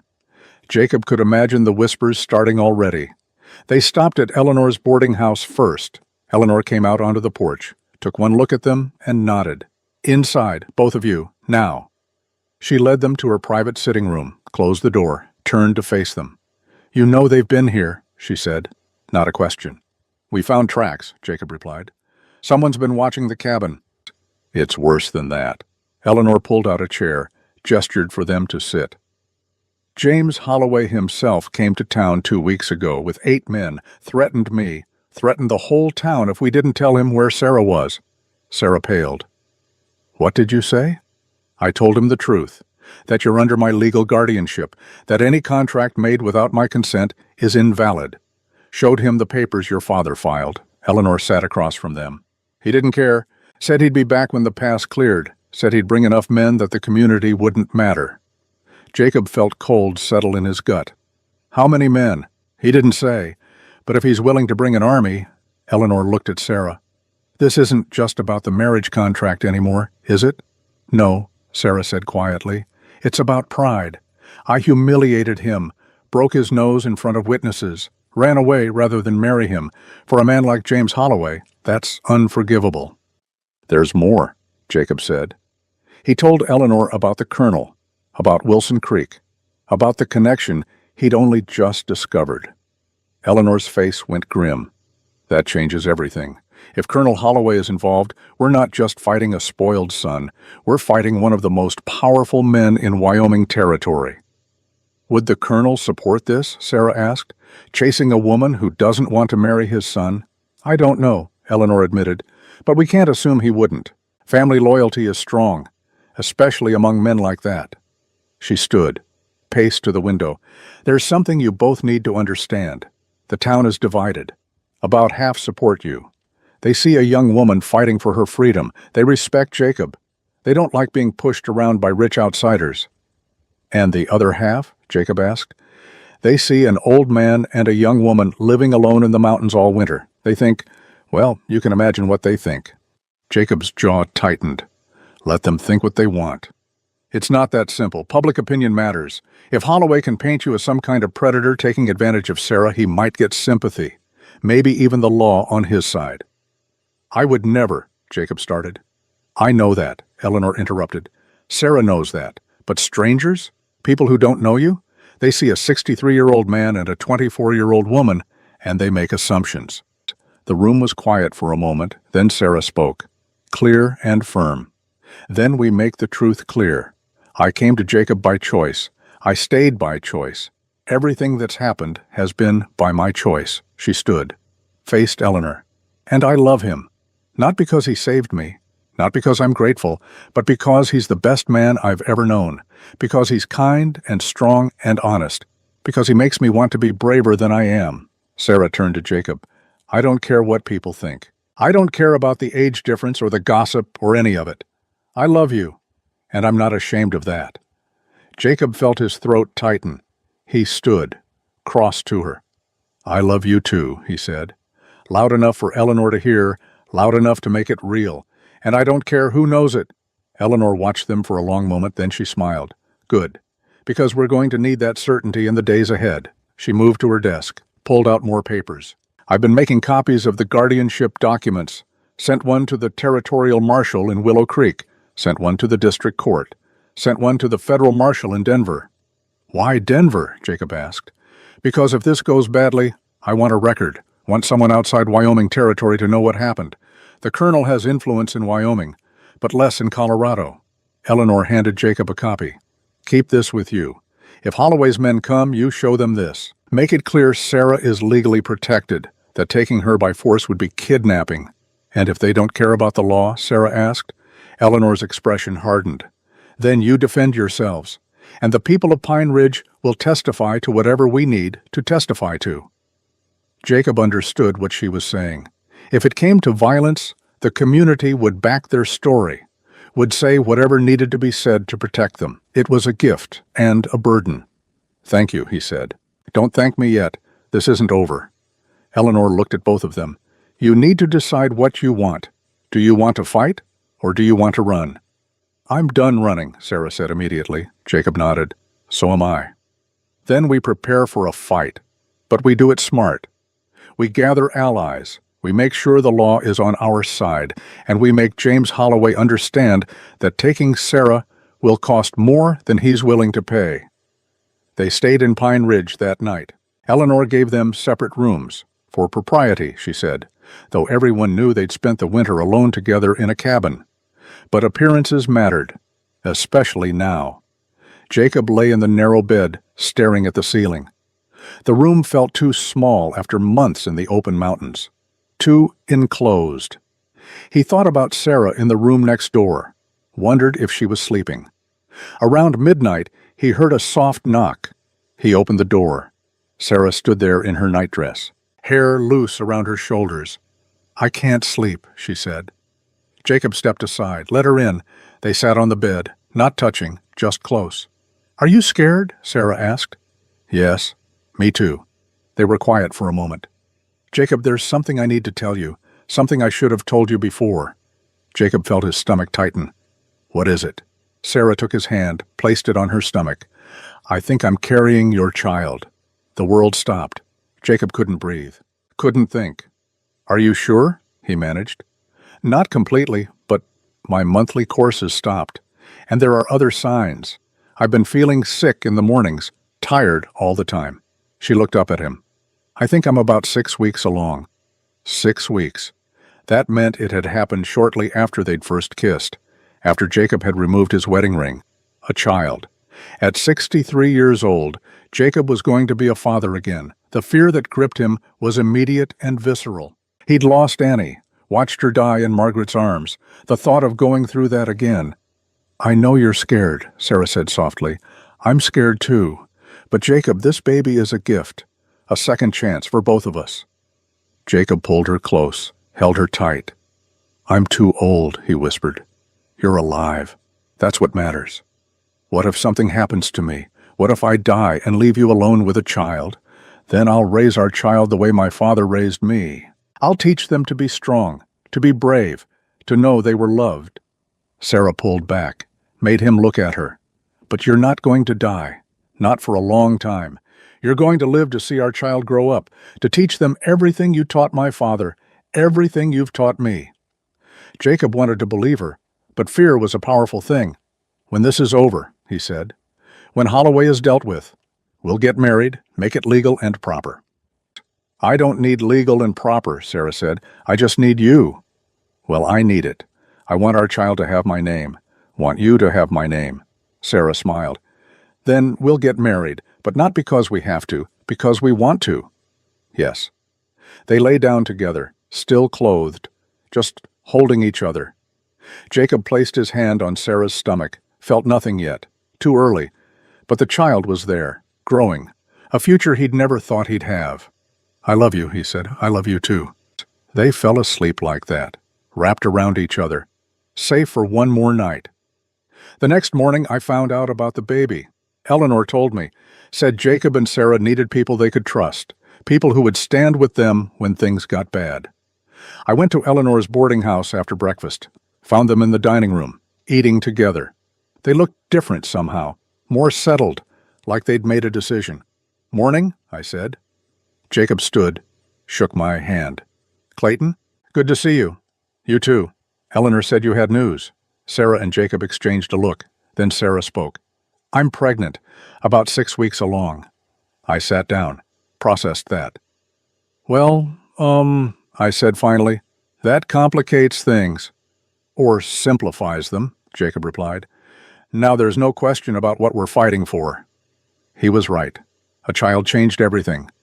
"Does Holloway know?" I asked. "No, and we're not telling him, not yet. He'll find out eventually." "Let him find out after we've dealt with him," Jacob said. "Right now, all he knows is that Sarah ran, that she's here with me. That's all he needs to know." I nodded, understood the strategy. "What do you need from me?" "Help," Jacob said simply. "When Holloway comes, and he will come, we need people willing to stand with us." "You've got me. You know that." "Thank you." We talked for another hour, made plans. Jacob and Sarah would head back to the cabin that afternoon. Stay there until the confrontation came. Meanwhile, I'd gather men I trusted, make sure we were ready. Eleanor would handle the legal side, keep the marshal informed, make sure there was a record of everything, and we'd wait. Because that's all we could do, wait for James Holloway to make his move. They left Pine Ridge around noon. I watched them ride out. Jacob tall in the saddle despite his years, Sarah beside him, strong and certain. They looked like partners, like equals, not like predator and prey, not like old man and innocent girl, like two people who'd chosen each other. I hoped the rest of the world would see it that way too. But I doubted it. Jacob and Sarah made it back to the cabin by nightfall. Everything was as they'd left it. No signs of intrusion, no new tracks. But the feeling of being watched persisted. That night, they barricaded the door, kept the rifle close, and they talked about the future. "If it's a boy," Sarah said, "I want to name him Thomas, after my father." "Thomas Jacob," Jacob replied. "If that's all right with you, it's perfect. And if it's a girl," Sarah smiled, "Margaret Annie." Jacob felt tears sting his eyes. "You don't have to." "I want to. They were part of you, part of our story. The baby should carry their names." Jacob pulled her close, overwhelmed by love and fear and hope, all tangled together. "I don't deserve you," he said. "Yes, you do. You just spent 20 years believing you didn't deserve anything. Now you're learning different." She was right. Jacob was learning, slowly, painfully, but learning that life didn't end with loss. That love could come again. That 63 wasn't too old to start over. The baby growing inside Sarah was proof of that, a future neither of them had planned, but both of them wanted. Now they just had to survive long enough to see it. A week passed, then two. The weather warmed slightly. Spring was coming. Not here yet, but close. The snow began to melt. Streams ran with snow melt. Birds returned. And with the warming weather came riders. Jacob spotted them from a distance, 3 men on horseback, moving slowly, searching. He grabbed the rifle, called Sarah inside. "They're here." Sarah's hand went to her stomach. Protective. Instinctive. "How many?" "3 that I can see. Could be more." They watched from the window as the men approached, stopped about 100 yards from the cabin. One of them called out, "Jacob Stone, we need to talk." Jacob recognized the voice, one of the men who'd been in Pine Ridge, the one with the scar. "What do you want?" Jacob shouted back. "Just to talk. No trouble." "Then talk from there." There was a pause. Then the scarred man dismounted, walked forward, hands visible and empty. He stopped 20 feet from the cabin. "Mr. Holloway wants his property back." "Sarah Whitmore isn't property," Jacob replied. "She's a person, under legal guardianship. Show him the papers, Sarah." Sarah held up the guardianship documents, made sure the man could see them. The scarred man squinted, didn't come closer to read them. "Mr. Holloway doesn't care about papers. He paid good money, made a deal. He expects that deal to be honored." "The deal was illegal," Sarah called out. "Made without my guardian's consent. It's void." "Take it to court then," Jacob added. "But Sarah stays here until a judge says different." The scarred man smiled. It wasn't friendly. "Mr. Holloway figured you'd say that, so he asked me to deliver a message." "What message?" "He knows who you are, Stone, knows you saved his father's life at Wilson Creek, knows the colonel speaks highly of you." Jacob felt ice in his veins. "So? So Mr. Holloway thinks it's a shame, a war hero like you reduced to this, hiding in the mountains with a girl young enough to be your granddaughter, taking advantage of her desperation." "I'm not taking advantage of anyone," Jacob said, voice hard. "That's not how it looks. And when people hear about it, when they hear the whole story, they're going to wonder, they're going to ask questions, like what exactly have you two been doing up here all winter?" Sarah stepped forward, furious. "We've been surviving. He's been teaching me. And what we've done is our business, not yours or James Holloway's." The scarred man's smile widened. "So you admit you've been intimate. Good to know. That'll play well in court. Elderly man seducing a desperate young woman, using her vulnerability against her." "Get off my property," Jacob said. "Now." "I'm leaving. But Mr. Holloway wants you to know he's not giving up. He's writing to his father, telling him everything. The colonel's connections reach far. Maybe all the way to the territorial governor." The man started backing away. "You've got until the pass fully clears, maybe 2 weeks. After that, Mr. Holloway is coming with enough men to take what's his, legal or not." He mounted his horse. The 3 riders turned and headed back down the mountain. Jacob and Sarah stood in the doorway, watching them go. "He's going to tell the colonel," Sarah said. "Jacob's father. I know." "What will he do, the colonel?" Jacob shook his head. "I don't know. 30 years is a long time. He might side with his son, might use his influence to help him. Or he might be disgusted by what his son is doing, might stop him." "Which do you think is more likely?" Jacob was honest. "I think a father usually sides with his son, no matter what." Sarah's hand went to her stomach again, that protective gesture. "Then we prepare for the worst." "Yes." They went inside, barred the door, and they started getting ready for war. Down in Pine Ridge, word spread fast about the confrontation. One of the riders had stopped at the general store, made sure people heard his version of events. How Jacob Stone was holding Sarah against her will. How he'd taken advantage of her desperation. How James Holloway just wanted to rescue the poor girl from a bad situation. Not everyone believed it, but some did. The town divided further. I called a meeting, gathered the men I trusted. We met in the back room of the saloon. 8 of us, ranchers, trappers, men who'd known Jacob for years. "You all know why we're here," I said. "Jacob Stone needs help, and we need to decide if we're giving it." "He's a good man," one of the trappers said. Kept to himself, but he was always fair, never cheated anyone. That was before he took up with a girl 40 years younger, another man countered. That changes things. Does it? I asked. Jacob's 63, Sarah's 24, both adults, both making their own choices. Why is it our business? Because it looks wrong, the man replied. And when things look wrong, they usually are wrong. Sarah came to him, I said, rode 300 miles looking for help. Jacob gave her shelter, taught her to survive. That's what happened. The rest is between them. Is it true they're living as man and wife? Someone asked. I hesitated, then decided honesty was best. They love each other, yes. And before you ask, they've been intimate. But it's not what you think. It's not some old man taking advantage. They're partners, equals. Partners, the skeptical man scoffed. He's old enough to be her grandfather. Age doesn't make love wrong, I said, and it doesn't make it right for James Holloway to come here with an army and take her by force. That got their attention. How many men is he bringing? The trapper asked. I don't know, but the threats were real. He means to take her, one way or another. The room was quiet for a moment. Then Ezra Hawkins spoke up. He'd been listening quietly. I knew Thomas Whitmore, Sarah's father. He stayed at my store once, years back. Good man, honest, kind. He talked about Jacob Stone like he was a hero. Ezra looked around the room. If Thomas Whitmore trusted Jacob Stone with his daughter's safety, that's good enough for me.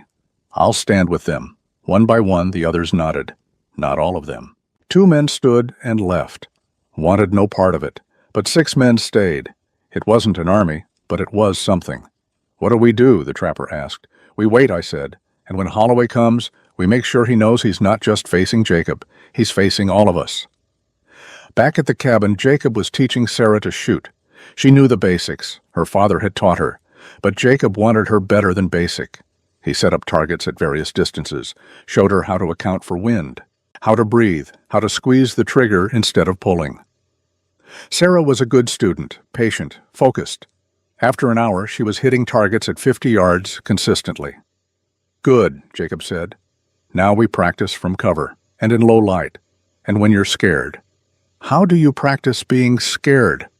I'll shoot near you, not at you, near. You need to learn to shoot when your heart is pounding, when your hands want to shake. Sarah nodded. All right. They spent 3 days practicing. By the end, Sarah could shoot almost as well as Jacob. Not quite, but close enough. I hope we never need this, she said. So do I. But hope isn't a strategy. They also worked on the cabin, reinforced the shutters, created firing positions at the windows, moved anything flammable away from the walls. And Jacob showed Sarah the tunnel. Tunnel? She asked. He pulled aside the rug in the bedroom, revealed a trapdoor. I dug this the first year I was here. Paranoia, maybe. But it leads out about 50 yards into the woods, hidden by deadfall. He opened it, showed her the narrow passage. If they surround the cabin, if there's no other way out, you go through here. Take a horse and ride for Pine Ridge. Don't look back. I'm not leaving you. Sarah, I'm not leaving you, she repeated. We survive together or not at all. Jacob wanted to argue, but looking at her face, he knew it was pointless. Stubborn, he muttered. I learned from the best. Despite everything, Jacob smiled. The letter arrived in Willow Creek on March 10th, addressed to Colonel Marcus Holloway, delivered by private courier. The colonel was in his study when his aide brought it. He'd been reviewing accounts. The ranch was doing well, the cattle market strong. He opened the letter, began to read. His face went hard. Sir, the aide asked, is everything all right? The colonel didn't answer, just kept reading. The letter was from his son, James, explaining the situation, how a girl named Sarah Whitmore had been promised to him, how she'd fled to the mountains, how she was now living with a man the colonel knew, Jacob Stone, the cavalry scout who'd saved the colonel's life at Wilson Creek. The letter painted a picture, an old man taking advantage of a desperate young woman, using her need for shelter to seduce her, claiming love to justify his actions. James asked for his father's help, his influence, his connections, to bring Sarah back where she belonged. The colonel set down the letter, stared out the window of his study. He remembered Jacob Stone, quiet, Competent. The kind of man who did his duty without complaint, who'd carried the colonel 3 miles with a bullet in his own shoulder. A man of honor. The colonel also knew his son, knew James's weaknesses, his tendency to feel entitled, his inability to accept no for an answer. The question was, which man was telling the truth? The aging war hero he'd once called the best scout in the cavalry, or the son he'd raised and loved despite his flaws? The colonel called for his horse. He had some investigating to do. March 15th. Jacob woke to the sound of horses, many horses. He grabbed the rifle, looked out the window. 8 riders, coming up the valley toward the cabin, and leading them was a young man on a fine horse, well-dressed. Handsome except for the crooked nose, James Holloway had come in person. "Sarah," Jacob said quietly, "get the rifle. Take position at the other window." Sarah moved quickly. No panic, just cold efficiency. Jacob felt a surge of pride. She'd learned well. The riders stopped 50 feet from the cabin, spread out in a loose line. James Holloway dismounted, walked forward. "Sarah Whitmore," he called, "I've come to bring you home." Sarah appeared at the window, rifle visible. "This is my home, and you're not welcome here. You're under a legal obligation." "I'm under the guardianship of Eleanor Brennan," Sarah interrupted. "Any contract made without her consent is void. You have no claim on me." "My family paid good money. Then take it up with my uncle. He's the one who stole it." James's face reddened. "You broke my nose, assaulted me. That's a crime. You tried to force yourself on me. That's also a crime." The men behind James shifted, uncomfortable. This wasn't going the way James had described it. James turned his attention to Jacob. "Stone, step out here. Let's talk man to man." "We can talk fine from here," Jacob replied. "You're hiding behind a woman?" "I'm protecting her." "There's a difference." James laughed, bitter. "Protecting her, is that what you call it? The whole territory will hear about this. The famous cavalry scout reduced to preying on desperate young women. I haven't preyed on anyone." "Then what do you call it? She shows up at your door, vulnerable and alone, and you, what, offer her shelter out of the goodness of your heart?" "Yes," Jacob said simply. "And then what? You seduce her? Convince her she loves you?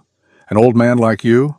Sarah fired a shot, not at James, at the ground near his feet. He jumped back. The men behind him reached for their weapons. "The next one won't miss," Sarah said, voice cold. "Now get off our property." James stared up at the cabin, at Sarah in the window. "You're making a mistake. Your father saved my father's life," Sarah said. "If he's half the man mine was, he'll be ashamed of you right now." Something flickered in James's expression. Pain. Anger. "You don't know anything about my father. I know he's Colonel Marcus Holloway. I know Jacob saved his life at Wilson Creek. I know he's a decorated war hero." Sarah lowered the rifle slightly.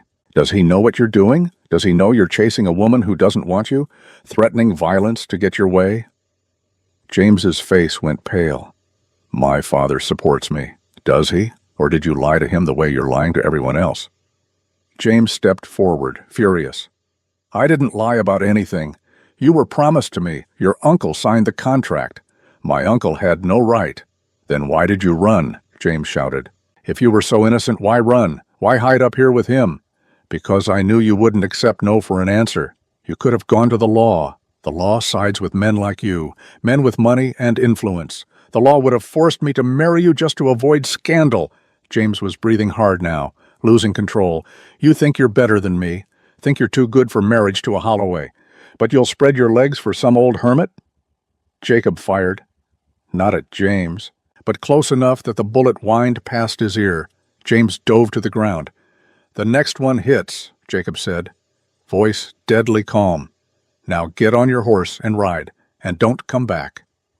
James scrambled up, backed toward his horse, but his face was twisted with rage now, all pretense of civility gone. "This isn't over," he snarled. "My father will hear everything, and when he does, you'll both regret this." He mounted, wheeled his horse around. "I'll be back, with enough men that your mountain friends won't matter, with legal authority, with everything I need to take what's mine." The riders galloped off. Jacob and Sarah watched them go. "He meant it," Sarah said quietly. "I know." "What do we do?" Jacob set down the rifle, turned to face her. "We prepare, and we hope the colonel is a better man than his son." The colonel arrived in Pine Ridge 3 days later, alone, on a good horse, wearing civilian clothes but carrying himself like the military man he'd been. He was maybe 70 now, white hair, mustache, ramrod straight posture despite his age. He stopped at Eleanor's boarding house. Eleanor answered the door, took one look at him, and knew who he was. "Colonel Holloway." "Mrs. Brennan, I believe we need to talk." They sat in Eleanor's parlor, coffee between them. The colonel got right to it. "My son wrote to me, told me about Sarah Whitmore, about Jacob Stone. I'd like to hear your version." Eleanor told him everything. The illegal contract, Sarah's flight, her arrival at Jacob's cabin, the guardianship papers. The colonel listened without interrupting. When she finished, he sat back.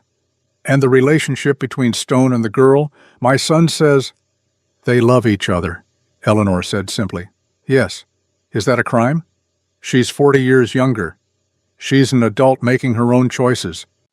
"My son believes Stone took advantage." "Your son is wrong," Eleanor interrupted. "I've known Jacob Stone for 20 years. He's a good man, a decent man. He gave Sarah shelter when she needed it, protection, taught her to survive. And yes, they fell in love. That happens sometimes." The colonel was quiet. "I saved Stone's life once," Eleanor continued. "No, I'm sorry. He saved your life, at Wilson Creek." The colonel looked up sharply. "How did you know that?" "Jacob told us." "He didn't realize the connection at first, but when he learned James was your son—" Eleanor leaned forward. "Colonel, I don't know what your son told you, but the truth is simple. Sarah Whitmore doesn't want to marry him. She's legally protected under my guardianship, and she's chosen to be with Jacob Stone. Your son needs to accept that and move on." The colonel stood, walked to the window. "James has always struggled," he said quietly, "living in my shadow, trying to prove himself.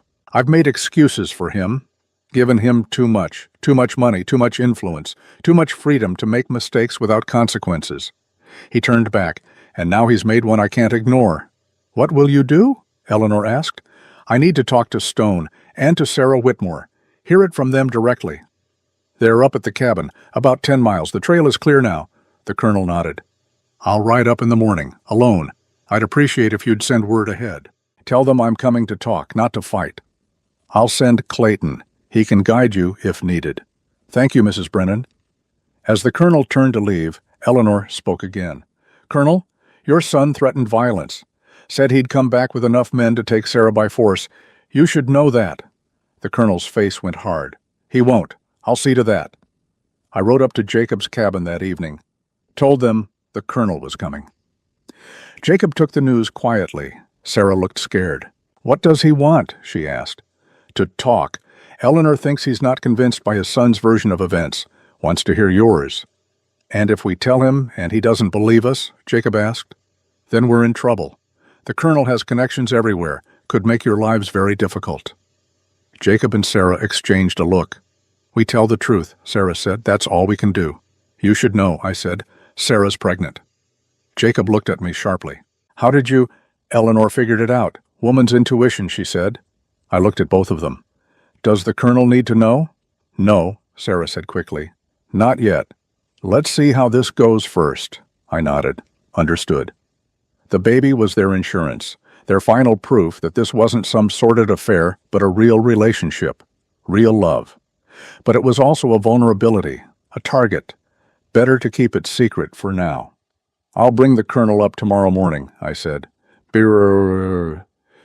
ready." The next morning, I guided Colonel Holloway up the mountain. He rode well for his age, kept pace without complaint. We didn't talk much, but about halfway up, he spoke. "You know Jacob Stone?" "Known him 20 years. Good man. And the girl? I didn't know her before this winter, but Eleanor vouches for her. Says she's Thomas Whitmore's daughter. Thomas was a good man, too." The colonel was quiet for a moment. "My son says Stone seduced her, used her desperation against her." "Your son is wrong." "How can you be sure?" I looked at the colonel. "Because I've seen them together. The way they look at each other. The way they move around each other. That's not predator and prey. That's partners." "She's so young." "Age doesn't make love wrong, Colonel, and it doesn't make it right for your son to chase her with threats and violence." The colonel's jaw tightened, but he didn't argue. We reached the cabin around mid-morning. Jacob and Sarah were waiting. Standing together on the porch, the colonel dismounted, looked at Jacob for a long moment. Stone. Colonel? 30 years fell away, 2 old soldiers facing each other. Then the colonel smiled, crossed the distance, held out his hand. Jacob shook it. It's good to see you, the colonel said, even under these circumstances. Same, sir. The colonel turned to Sarah. Miss Whitmore, I'm Marcus Holloway. I believe you know my son. I do. May I speak with you both? Hear your side of this? Sarah looked at Jacob. He nodded. Come inside, Sarah said. They sat at Jacob's small table. The colonel looked around the cabin. Simple, clean, cared for. Not the den of depravity his son had described. Tell me what happened, the colonel said. All of it. Sarah told the story. Her father's death, the debts, the uncle's betrayal, the forced contract, breaking James's nose, the flight to find Jacob. The colonel listened, asked questions, sharp questions, like a man used to getting to the truth. Then Jacob told his side. Sarah's arrival, the winter, the lessons, the growing trust, and the love. I didn't plan it, Jacob said. Didn't want it. I'd spent 20 years making sure I never cared about anyone again. But Sarah, she changed that. He looked at her. She reminded me what it meant to be alive, not just surviving, living. The colonel was quiet for a long time. Then he spoke. My son believes you took advantage of her, that the age difference makes this inappropriate. With respect, Colonel, your son is wrong. I'm 63, Sarah's 24. We're both adults, both making our own choices. People will talk. Let them. We know the truth. The colonel turned to Sarah. And you, Miss Whitmore, do you love him, or do you just feel obligated because he helped you? Sarah didn't hesitate. I love him, not because he saved me, but because he's kind, strong, honest, because he makes me brave, because when I'm with him, I'm not afraid of anything. She met the colonel's eyes. I know what people will say. I know they'll judge us, but I don't care. Jacob is the best man I've ever known, and I choose him. The colonel sat back, studied them both. Then he sighed. My son won't accept this. We know, Jacob said. He'll keep coming, keep trying to force the issue.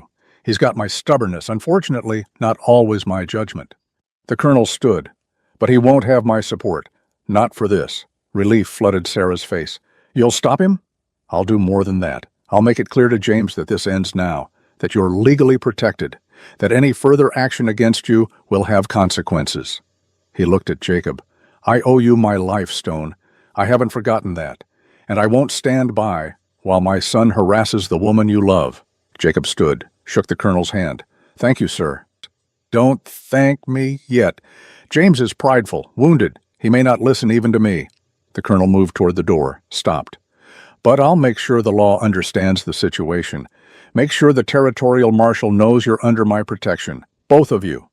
He tipped his hat to Sarah. Miss Whitmore, I'm sorry for my son's behavior. You deserve better. Thank you, Colonel. After he left, Sarah collapsed into a chair. Is it over? She asked. Is it really over? Jacob wanted to say yes, wanted to believe the colonel's word would be enough. But he'd seen the look in James Holloway's eyes, the rage, the humiliation. Pride was a dangerous thing. I don't know, he said honestly. I hope so. The colonel rode back to Willow Creek that afternoon, called his son to his study. James came, confident, expecting support. The colonel stood at the window, didn't turn around. I went to see them, Stone and the Whitmore girl. Good. Then I saw 2 people in love, 2 adults making their own choices. James went still. Father, she was promised to me. The contract was illegal, made without proper guardianship consent. I've seen the papers, they're legitimate. But the money we paid was stolen by her uncle, not her fault. The colonel turned, faced his son. James, let this go. Let it go? She humiliated me, broke my nose, ran away. Because you tried to force yourself on her. Is that true? James's silence was answer enough. I raised you better than this, the colonel said, voice hard. Taught you to respect women, to accept no when you hear it, to have some goddamn dignity. She chose him over me, some old hermit. She chose a good man over a spoiled boy. Can you blame her? James flinched like he'd been slapped. "I'm your son, and I love you, but I'm ashamed of you right now." The words hung in the air. "Jacob Stone saved my life," the colonel continued. "And even if he hadn't, what you're doing is wrong. Chasing a woman who doesn't want you, threatening violence to get your way, using our family name to bully people." He moved to his desk, pulled out a document. "I've written to the territorial marshal, informed him of the situation, made it clear that any action against Stone or Miss Whitmore will be prosecuted as kidnapping and assault. Father, you can't." "I can, and I have. This ends now, James. You leave them alone. You find another woman. You move on with your life." James's face was red, eyes bright with unshed tears. "You're choosing him over me, your own son. I'm choosing what's right. There's a difference." James turned to leave, stopped at the door. "You'll regret this." "Is that a threat?" "It's a promise. You've humiliated me in front of everyone, sided with strangers over your own blood. You'll regret it." He left. The colonel stood alone in his study, wondering if he'd made the right choice, hoping his son would calm down, accept reality, move on, but knowing, deep in his gut, that James Holloway wasn't done yet, that pride and rage were a dangerous combination, and that the worst might still be coming. James Holloway didn't listen to his father. I learned about it later, pieced together from what the colonel told Eleanor, from what the hired men said after it was all over, from the fragments of a man's pride destroying him. 3 days after the colonel's visit to the cabin, James gathered his men. Not in Willow Creek, where his father might hear, but in a canyon 10 miles south, away from prying eyes. He had 12 men now, the original 8 plus 4 more he'd hired, hard men, the kind who didn't ask questions if the money was good enough. "We ride tonight," James told them. "Take her by force if necessary. Kill Stone if he resists." One of the men, the scarred one who'd been there from the beginning, hesitated. "Your father said—" "My father is an old man," James snapped, "living in the past, letting sentiment cloud his judgment. This is my decision, and I'm paying you enough to follow orders without question." The man nodded, but there was doubt in his eyes, doubt that should have warned James, should have made him reconsider, but pride doesn't listen to warnings. Jacob woke to the sound of horses, many horses, moving fast. He knew instantly this was different from before. This wasn't a negotiation, this was an attack. "Sarah, get up, now!" She was awake immediately, grabbed her rifle. Jacob moved to the window, counted shapes in the darkness. 12 riders coming hard, surrounding the cabin.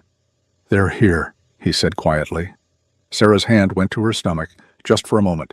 Then she squared her shoulders. "What do we do?" Jacob had been planning for this, preparing for weeks. "We hold them off as long as we can. Give Clayton time to get here with help." How will he know? Eleanor was going to send someone to watch. If riders came this way, Clayton would know. It was thin hope, but it was all they had. The riders circled the cabin, stopped about 50 yards out. James Holloway's voice cut through the darkness. "Stone, send her out, and this ends peacefully." Jacob didn't answer, just checked his rifle, made sure Sarah was positioned at the other window. "I know you're in there," James shouted. "I know she's with you. This is your last chance." Still, Jacob said nothing. "Fine," James's voice rose, angry now. "We'll come in and get her." A shot rang out, hit the cabin wall. Warning shot. Jacob fired back. Didn't aim to kill, just sent a message. They were armed and ready. "You can't win this, Stone. There's 12 of us, and 2 of you. Save yourself, give her up." Sarah moved to the window, called out, "James, this is insane. Your father told you to stop." "My father doesn't control me. Then the law does. What you're doing is kidnapping. You'll go to prison. Not if there are no witnesses." The words hung in the cold air. Jacob felt ice in his veins. James wasn't planning to take Sarah and leave. He was planning to make sure no one could testify against him. He was planning murder. "Sarah," Jacob said quietly, "get to the tunnel. Now. No, we fight together. Fight. We don't have enough ammunition for a prolonged fight, and they'll burn us out eventually. You need to go. Get to Pine Ridge. Tell them what happened." "I'm not leaving you. You're carrying our child." Jacob's voice broke. "Please, for the baby, go." Sarah's eyes filled with tears, but she shook her head. "If we're going to die, we die together." Another shot, This one, closer. Then James's voice. "Fire the barn!" Jacob saw flames, the small lean-to where he kept his horses. Sam and Bertie. He'd had them for 15 years. "No," Sarah whispered. They heard the horses scream, then the pounding of hooves as the animals broke free, fled into the darkness. The barn went up fast. Dry wood, old hay, and the cabin was close. Too close. "Stone," James called. "You've got 5 minutes before the fire spreads. Send her out or burn." Jacob looked at Sarah. At this woman he loved more than his own life. "The tunnel," he said. "Both of us. Now." She nodded. They moved quickly. Jacob pulled up the trap door, grabbed the emergency pack he'd prepared. Ammunition, food, blankets. "You first," he said.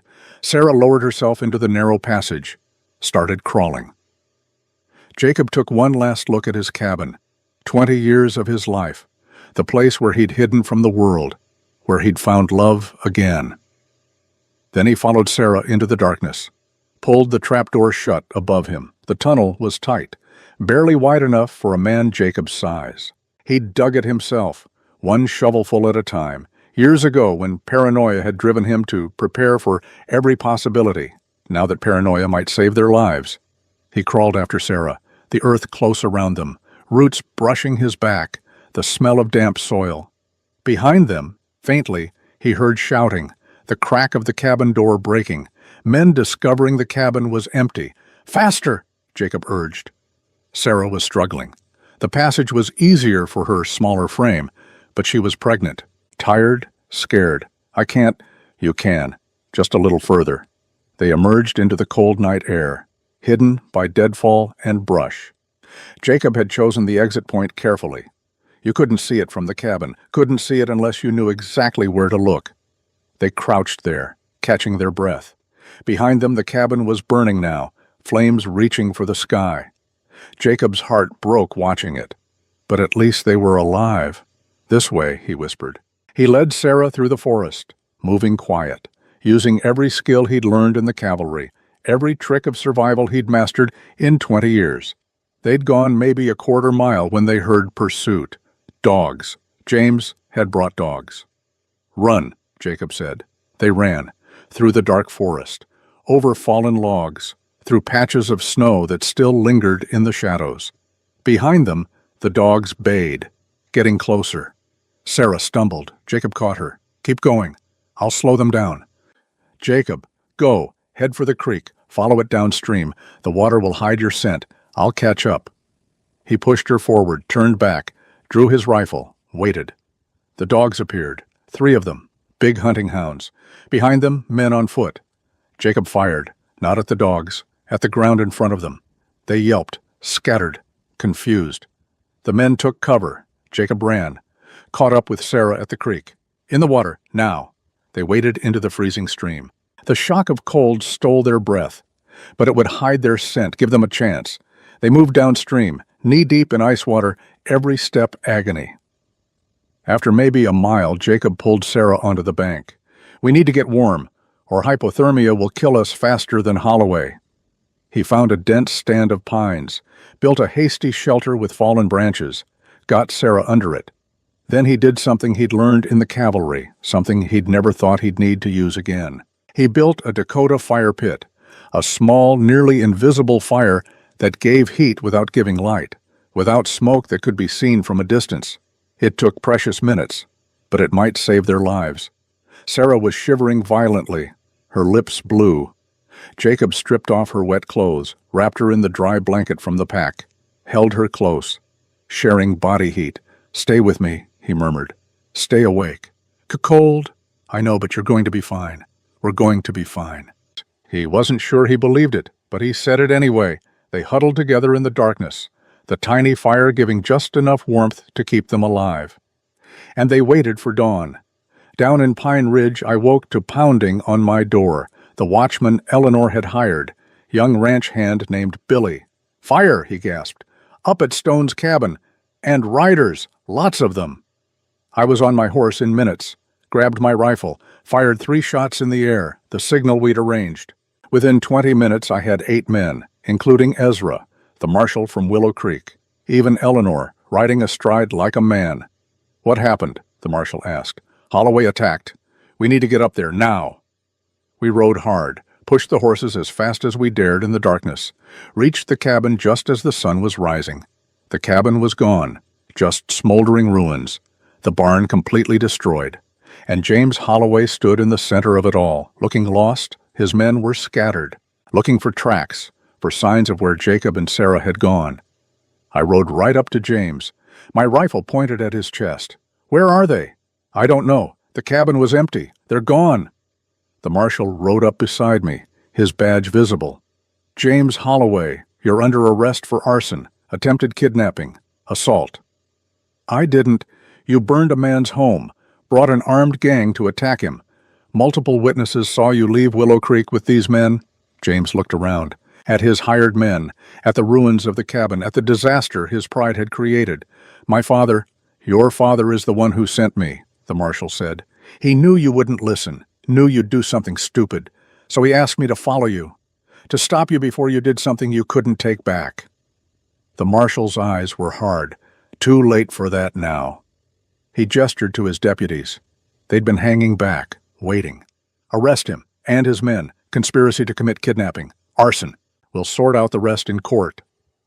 As the deputies moved in, James screamed, "She's mine! The contract was legal! She owes me!" "Nobody owes you anything," the marshal said quietly, "and the sooner you understand that, the better." James lunged, tried to run. One of the deputies tackled him, wrestled him to the ground. The fight went out of him then. He just lay there, in the mud and ash, crying. It wasn't pretty to watch a grown man reduced to this. But I didn't feel sorry for him. I felt sorry for Jacob and Sarah, wherever they were. "We need to find them," I said to Eleanor. "They went toward the creek," one of Holloway's men said. The scarred one. He stepped forward, hands raised. "I didn't sign up for murder, just wanted the money. But when he said to burn them out," the man shook his head. "I tried to tell him, tried to stop him, but he wouldn't listen." "Where exactly?" Eleanor demanded. "East, toward the creek. Stone has some kind of escape tunnel." They went through it while we were breaking down the door. I felt relief wash through me. They'd escaped. But relief was tempered by worry. Where were they now? Were they safe? "Spread out," I ordered. "Search parties. They're on foot. Probably cold and wet if they went through the creek. We need to find them before—" "Before what?" Eleanor asked. "Before they died of exposure," I thought, but didn't say. "Before they worry themselves sick," I said instead. We split into groups, searched. It was Eleanor who found them. Mid-morning, in a stand of pines about 2 miles from the cabin, Jacob had built a shelter, a fire, had Sarah wrapped in blankets. Both of them were alive, exhausted, half frozen, but alive. "Thank God," Eleanor breathed. I helped Jacob to his feet. He was shaking, from cold or relief or both. "Sarah is fine," Eleanor said. "I've got her. Clayton, help me get them on horses. We need to get them warm. Now." We brought them back to Pine Ridge. Eleanor put them in her best room, built up the fire until it roared, made them drink hot soup, made them sleep. They slept for 16 hours straight. When Jacob finally woke, I was sitting by the bed. "What happened?" he asked, voice hoarse. I told him. James arrested. The cabin destroyed. The colonel sending the marshal. "It's over," I said. James is going to prison. The colonel made sure of it." Jacob closed his eyes. "The horses?" "Sam and Bertie made it out. Someone found them this morning. They're fine." "The cabin?" I hesitated. "Gone, Jacob. I'm sorry." He nodded. Didn't speak for a moment. "We're alive," he said finally. "That's what matters." Sarah stirred, woke, saw Jacob. "You're all right," she said. "So are you." She placed her hand on her stomach, fear in her eyes. "The baby is probably fine," Eleanor said from the doorway, "but we'll have the doctor look at you to be sure. Just rest now." Sarah relaxed, let her eyes close.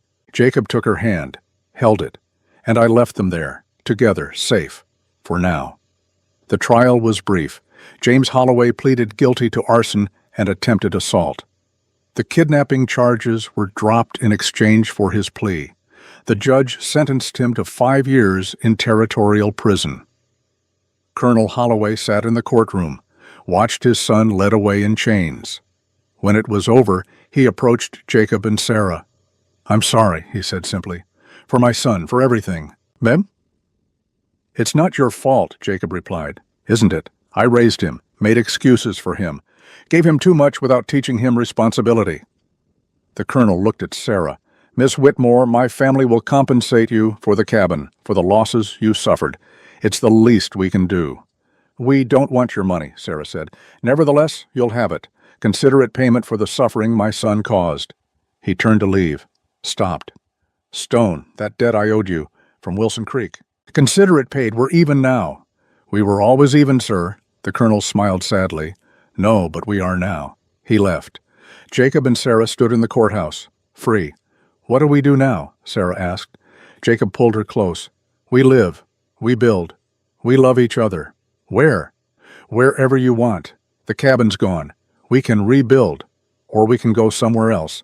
Start fresh." Sarah thought about it. "I want to rebuild. Up there, where we fell in love, where we learned to be brave together." Jacob nodded. "Then that's what we'll do." The rebuilding took 3 months. I helped. So did Ezra. So did half the town of Pine Ridge. Turned out, when you stood up to a bully, people respected that. And Jacob and Sarah had earned that respect. We built the new cabin on the same spot. Bigger this time. 2 rooms, a proper loft, better windows, stronger door. Jacob worked alongside us. 63 years old and keeping pace with men half his age. Sarah worked too. Despite her growing belly, preparing meals for the work crew, planning the layout, making it a home. By early June it was finished, and on June 15, 1889, they got married. Eleanor officiated. She'd gotten herself deputized as a justice of the peace just for the occasion. I stood as Jacob's witness. Ezra stood for Sarah. It was a small ceremony, just friends, just people who mattered. Jacob wore new clothes, store-bought for the occasion, looked uncomfortable in them. Sarah wore a simple dress, white cotton, her belly visibly rounded now. She was beautiful. They said their vows on the porch of the new cabin, the mountains rising behind them, the sun setting in shades of gold and purple. "I, Jacob Stone, take you, Sarah Whitmore, to be my wife, to love and honor, to protect and cherish for whatever time we're given." His voice shook, but it was strong. "I, Sarah Stone, take you, Jacob Stone, to be my husband, to love and honor, to stand beside, to build a life with, for as long as we both shall live." Eleanor smiled. "By the authority vested in me by the territory of Colorado, I pronounce you husband and wife. Jacob, you may kiss your bride." Jacob cupped Sarah's face in his work-roughened hands, kissed her gently. We all cheered. It wasn't fancy, wasn't grand, but it was real, it was true, and it was earned. After the ceremony, we had dinner. Eleanor had brought food. The women of Pine Ridge had contributed.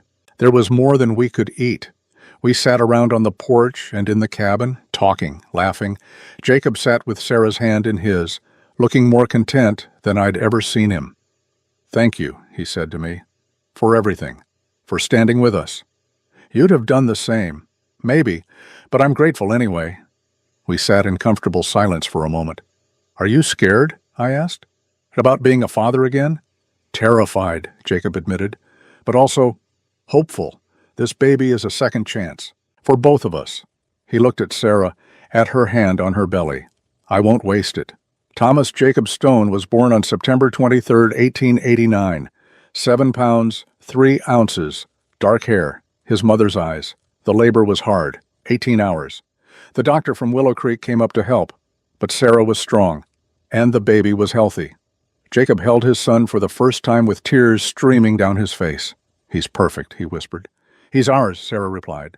I visited a week after the birth, brought supplies, wanted to see how they were managing. The cabin was warm, smelled like milk and wood smoke and new life. Jacob was carving, a new wooden horse, smaller than the one he'd made for Thomas all those years ago. "For the baby," he explained. "When he's old enough." Sarah sat by the fire, nursing little Thomas, looking tired but radiant.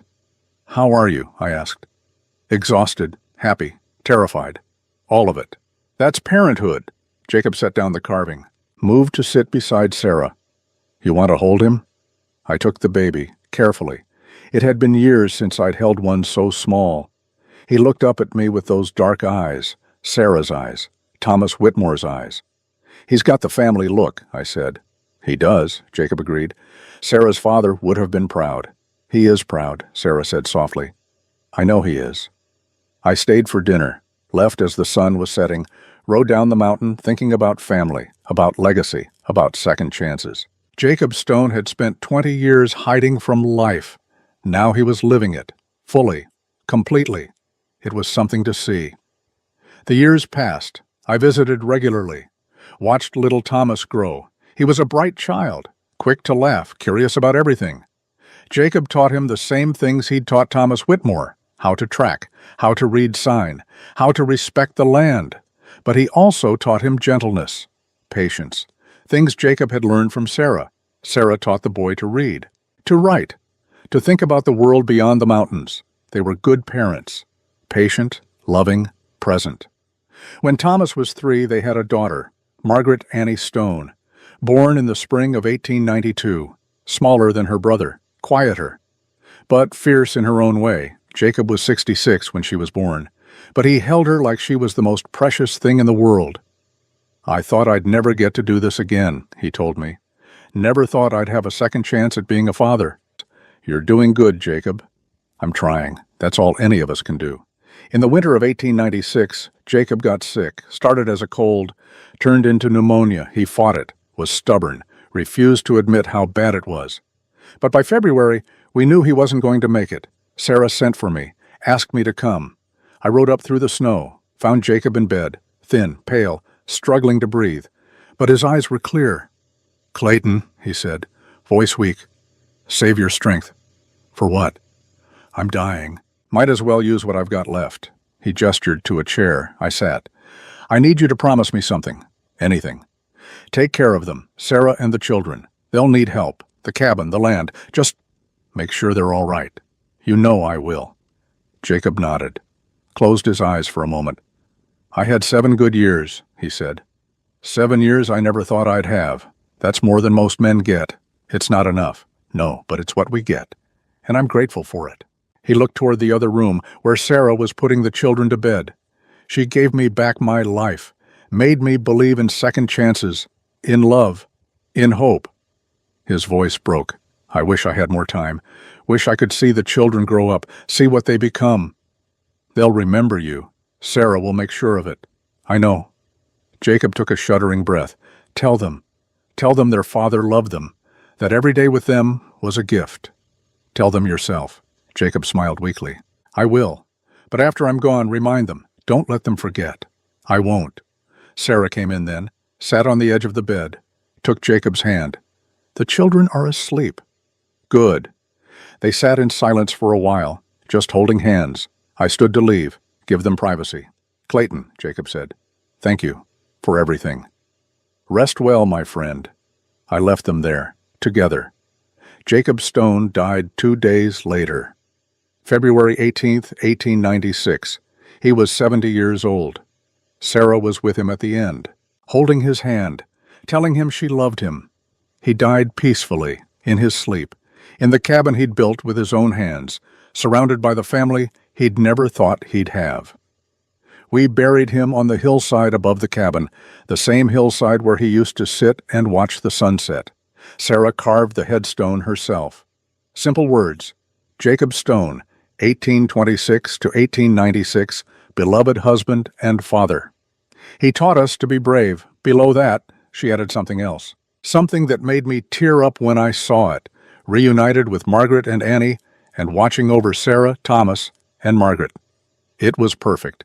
Sarah stayed in the mountains. I offered to help her move down to Pine Ridge, offered to find her a house in town where life would be easier. She refused. "This is our home," she said, "mine and Jacob's. I won't leave it." So she stayed, raised the children alone. I helped where I could. So did others from town, but mostly Sarah did it herself. She ran the trap lines, hunted, provided for her family, taught the children everything Jacob had taught her. Thomas grew up to be a fine young man, strong, kind, smart.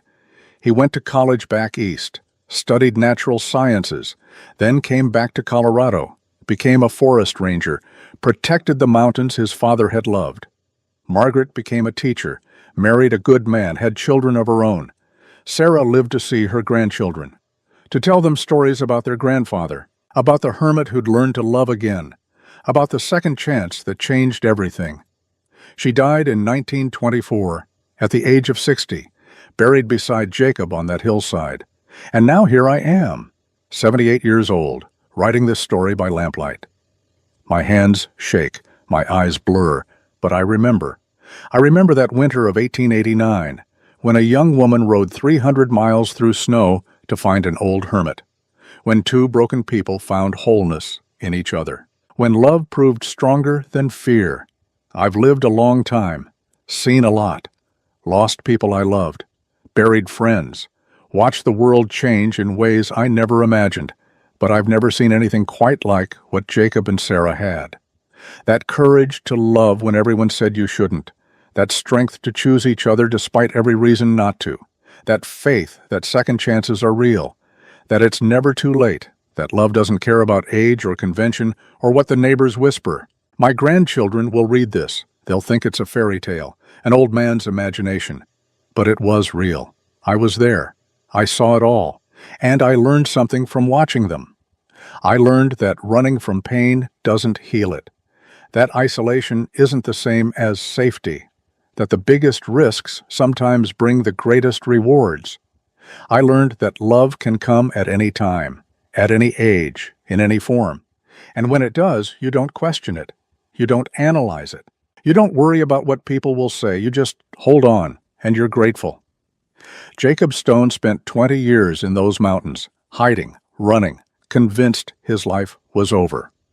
Then Sarah Whitmore showed up with a wooden horse and her father's last words. And everything changed. They had 7 years together. Not enough. Never enough. But they were 7 good years. 7 years of love and laughter and family. 7 years of truly living instead of just surviving. That's more than a lot of people get in a lifetime. Jacob understood that. At the end, he told me he was grateful, not bitter that he had so little time, but grateful for the time he had. That's the lesson, I think. Not to focus on what we've lost, or how much time we have left, but to be grateful for what we're given, to love hard, to be brave, to take the second chances when they come, even if they scare us. Especially if they scare us, because that's what living means. I visited the graves yesterday, rode up that mountain one more time. Don't know if I'll make it up there again. The years are catching up with me, but I wanted to see them, to tell them this story was written, that their grandchildren would know the truth. The graves are well kept. Thomas and Margaret Stone make sure of that. 2 simple headstones side by side, looking out over the valley. The cabin is still there, empty now. The children keep it maintained. But nobody lives there anymore. It stands as a monument to love, to courage, to second chances. I stood there for a while, in the cold, looking at those graves, and I said what I'd come to say. You did good, Jacob, both of you. You took your second chance and you made it count. Your children are good people, your grandchildren too. The legacy you left isn't just in them, it's in everyone who heard your story, everyone who learned that it's never too late to start over. The wind whispered through the pines, cold but not cruel, and for a moment I could almost hear Jacob's voice, gruff but warm. Thank you, old friend, for remembering, for telling it true. And Sarah's voice, strong and clear. Tell them we were happy. That's all that matters. We were happy. I will, I thought. I have. I mounted my horse, started down the mountain, looked back once, at the graves, at the cabin, at the peaks rising sharp against the winter sky. Beautiful. Deadly. Home. This is the West I know, not gunfights and gold rushes, not outlaws and sheriffs, but this, 2 people choosing each other, building a life, loving hard in a hard land. That's the real frontier, the real adventure. The courage to open your heart when everything tells you to keep it closed. The strength to love when loving means risking loss. The wisdom to know that the pain of loneliness is worse than the pain of potential heartbreak. Jacob and Sarah understood that. They lived it. And they left behind something precious. Not just children and grandchildren, but proof that second chances are real, that redemption is possible, that it's never too late to choose love over fear. I'm finishing this by lamplight. Outside, snow is falling. First snow of winter. Makes me think of that November morning in 1889, when Sarah Whitmore rode into Pine Ridge asking directions to Jacob Stone's cabin. When everything began. My hands are shaking now, can barely hold the pen. But I wanted to finish. Wanted to write it down before the memories fade. Before I join Jacob and the others on whatever hillside awaits. This is the last page, the last words. So let me say this. To my grandchildren, when you read this, when you're old enough to understand, don't be afraid to love, even when it's complicated. Even when people don't understand. Even when you think it's too late or too soon or too different. Love anyway, love hard, love honest, love brave. Because in the end, that's all we have. The people we loved, the moments we shared, the courage we showed when fear told us to run. Jacob Stone taught me that. So did Sarah Whitmore. So did Thomas and Margaret and all the others who lived and loved in these mountains. They're gone now, all of them. But what they built, the love, the family, the legacy, that remains. And it will remain long after I'm gone too. Long after you're reading this wondering if it was real. It was real. I promise you it was real. And it was beautiful. Clayton Pierce, Pine Ridge, Colorado, December 15th, 1899. The journal entry ended there. Clayton died 3 months later, March of 1900, peacefully in his sleep. They found the journal in his desk, along with other papers, letters, photographs. His grandchildren read it, just as he'd hoped they would, and they passed it down, through the generations, until it reached me, Clayton's great-great-grandson, living in a world he couldn't have imagined, with challenges he never faced. But reading his words, I understand something. The core of being human hasn't changed. We still need love, still need connection, still need courage. We still need to know that second chances are possible, that it's never too late to start over, that love doesn't have an expiration date. Jacob and Sarah proved that. Clayton witnessed it. And now I'm telling you, in case you need to hear it, in case you're hiding in your own mountains, running from your own pain, in case you think your best years are behind you. They're not. Not if you're still breathing. Not if you're willing to be brave. Not if you can open your heart one more time. The wooden horse that started it all, the one Jacob carved for young Thomas Whitmore, still exists. It sits in a museum in Denver now, part of a frontier exhibit. The placard reads, "Wooden horse hand-carved, circa 1872, symbolizes the connection between Jacob Stone and the Whitmore family." Part of the famous winter reckoning story, tourists walk past it every day. Most don't stop, but some do. Some read the placard, read the story, and they understand. Love transcends time, transcends age, transcends everything we think limits us. All we have to do is be brave enough to accept it. I visited Jacob and Sarah's graves last summer, drove up into the mountains, parked at the trailhead, hiked the last 2 miles. The cabin is gone now, collapsed under a century of snow, but the graves remain on that hillside. Looking out over the valley, I stood there, just like Clayton did in 1899. And I said what he said. You did good, both of you. Your story matters. People still need to hear it. The wind whispered through the pines, and I could almost hear them. Jacob's gruff voice, Sarah's strong one. Thank you for remembering. Tell them we were happy. Tell them it was worth it. I will. I have. And now it's your turn. To take the wooden horse, the symbol of love and legacy and second chances. To carry it forward. To remember that somewhere in the Colorado mountains, a hermit learned to love again. And a young woman learned to be brave. And together they proved that the best chapters of our lives might still be unwritten, even when we think the story is over. Even when we're convinced we're too old, too broken, too late, there's always another page, another chance, another beginning. All we have to do is turn the page and begin.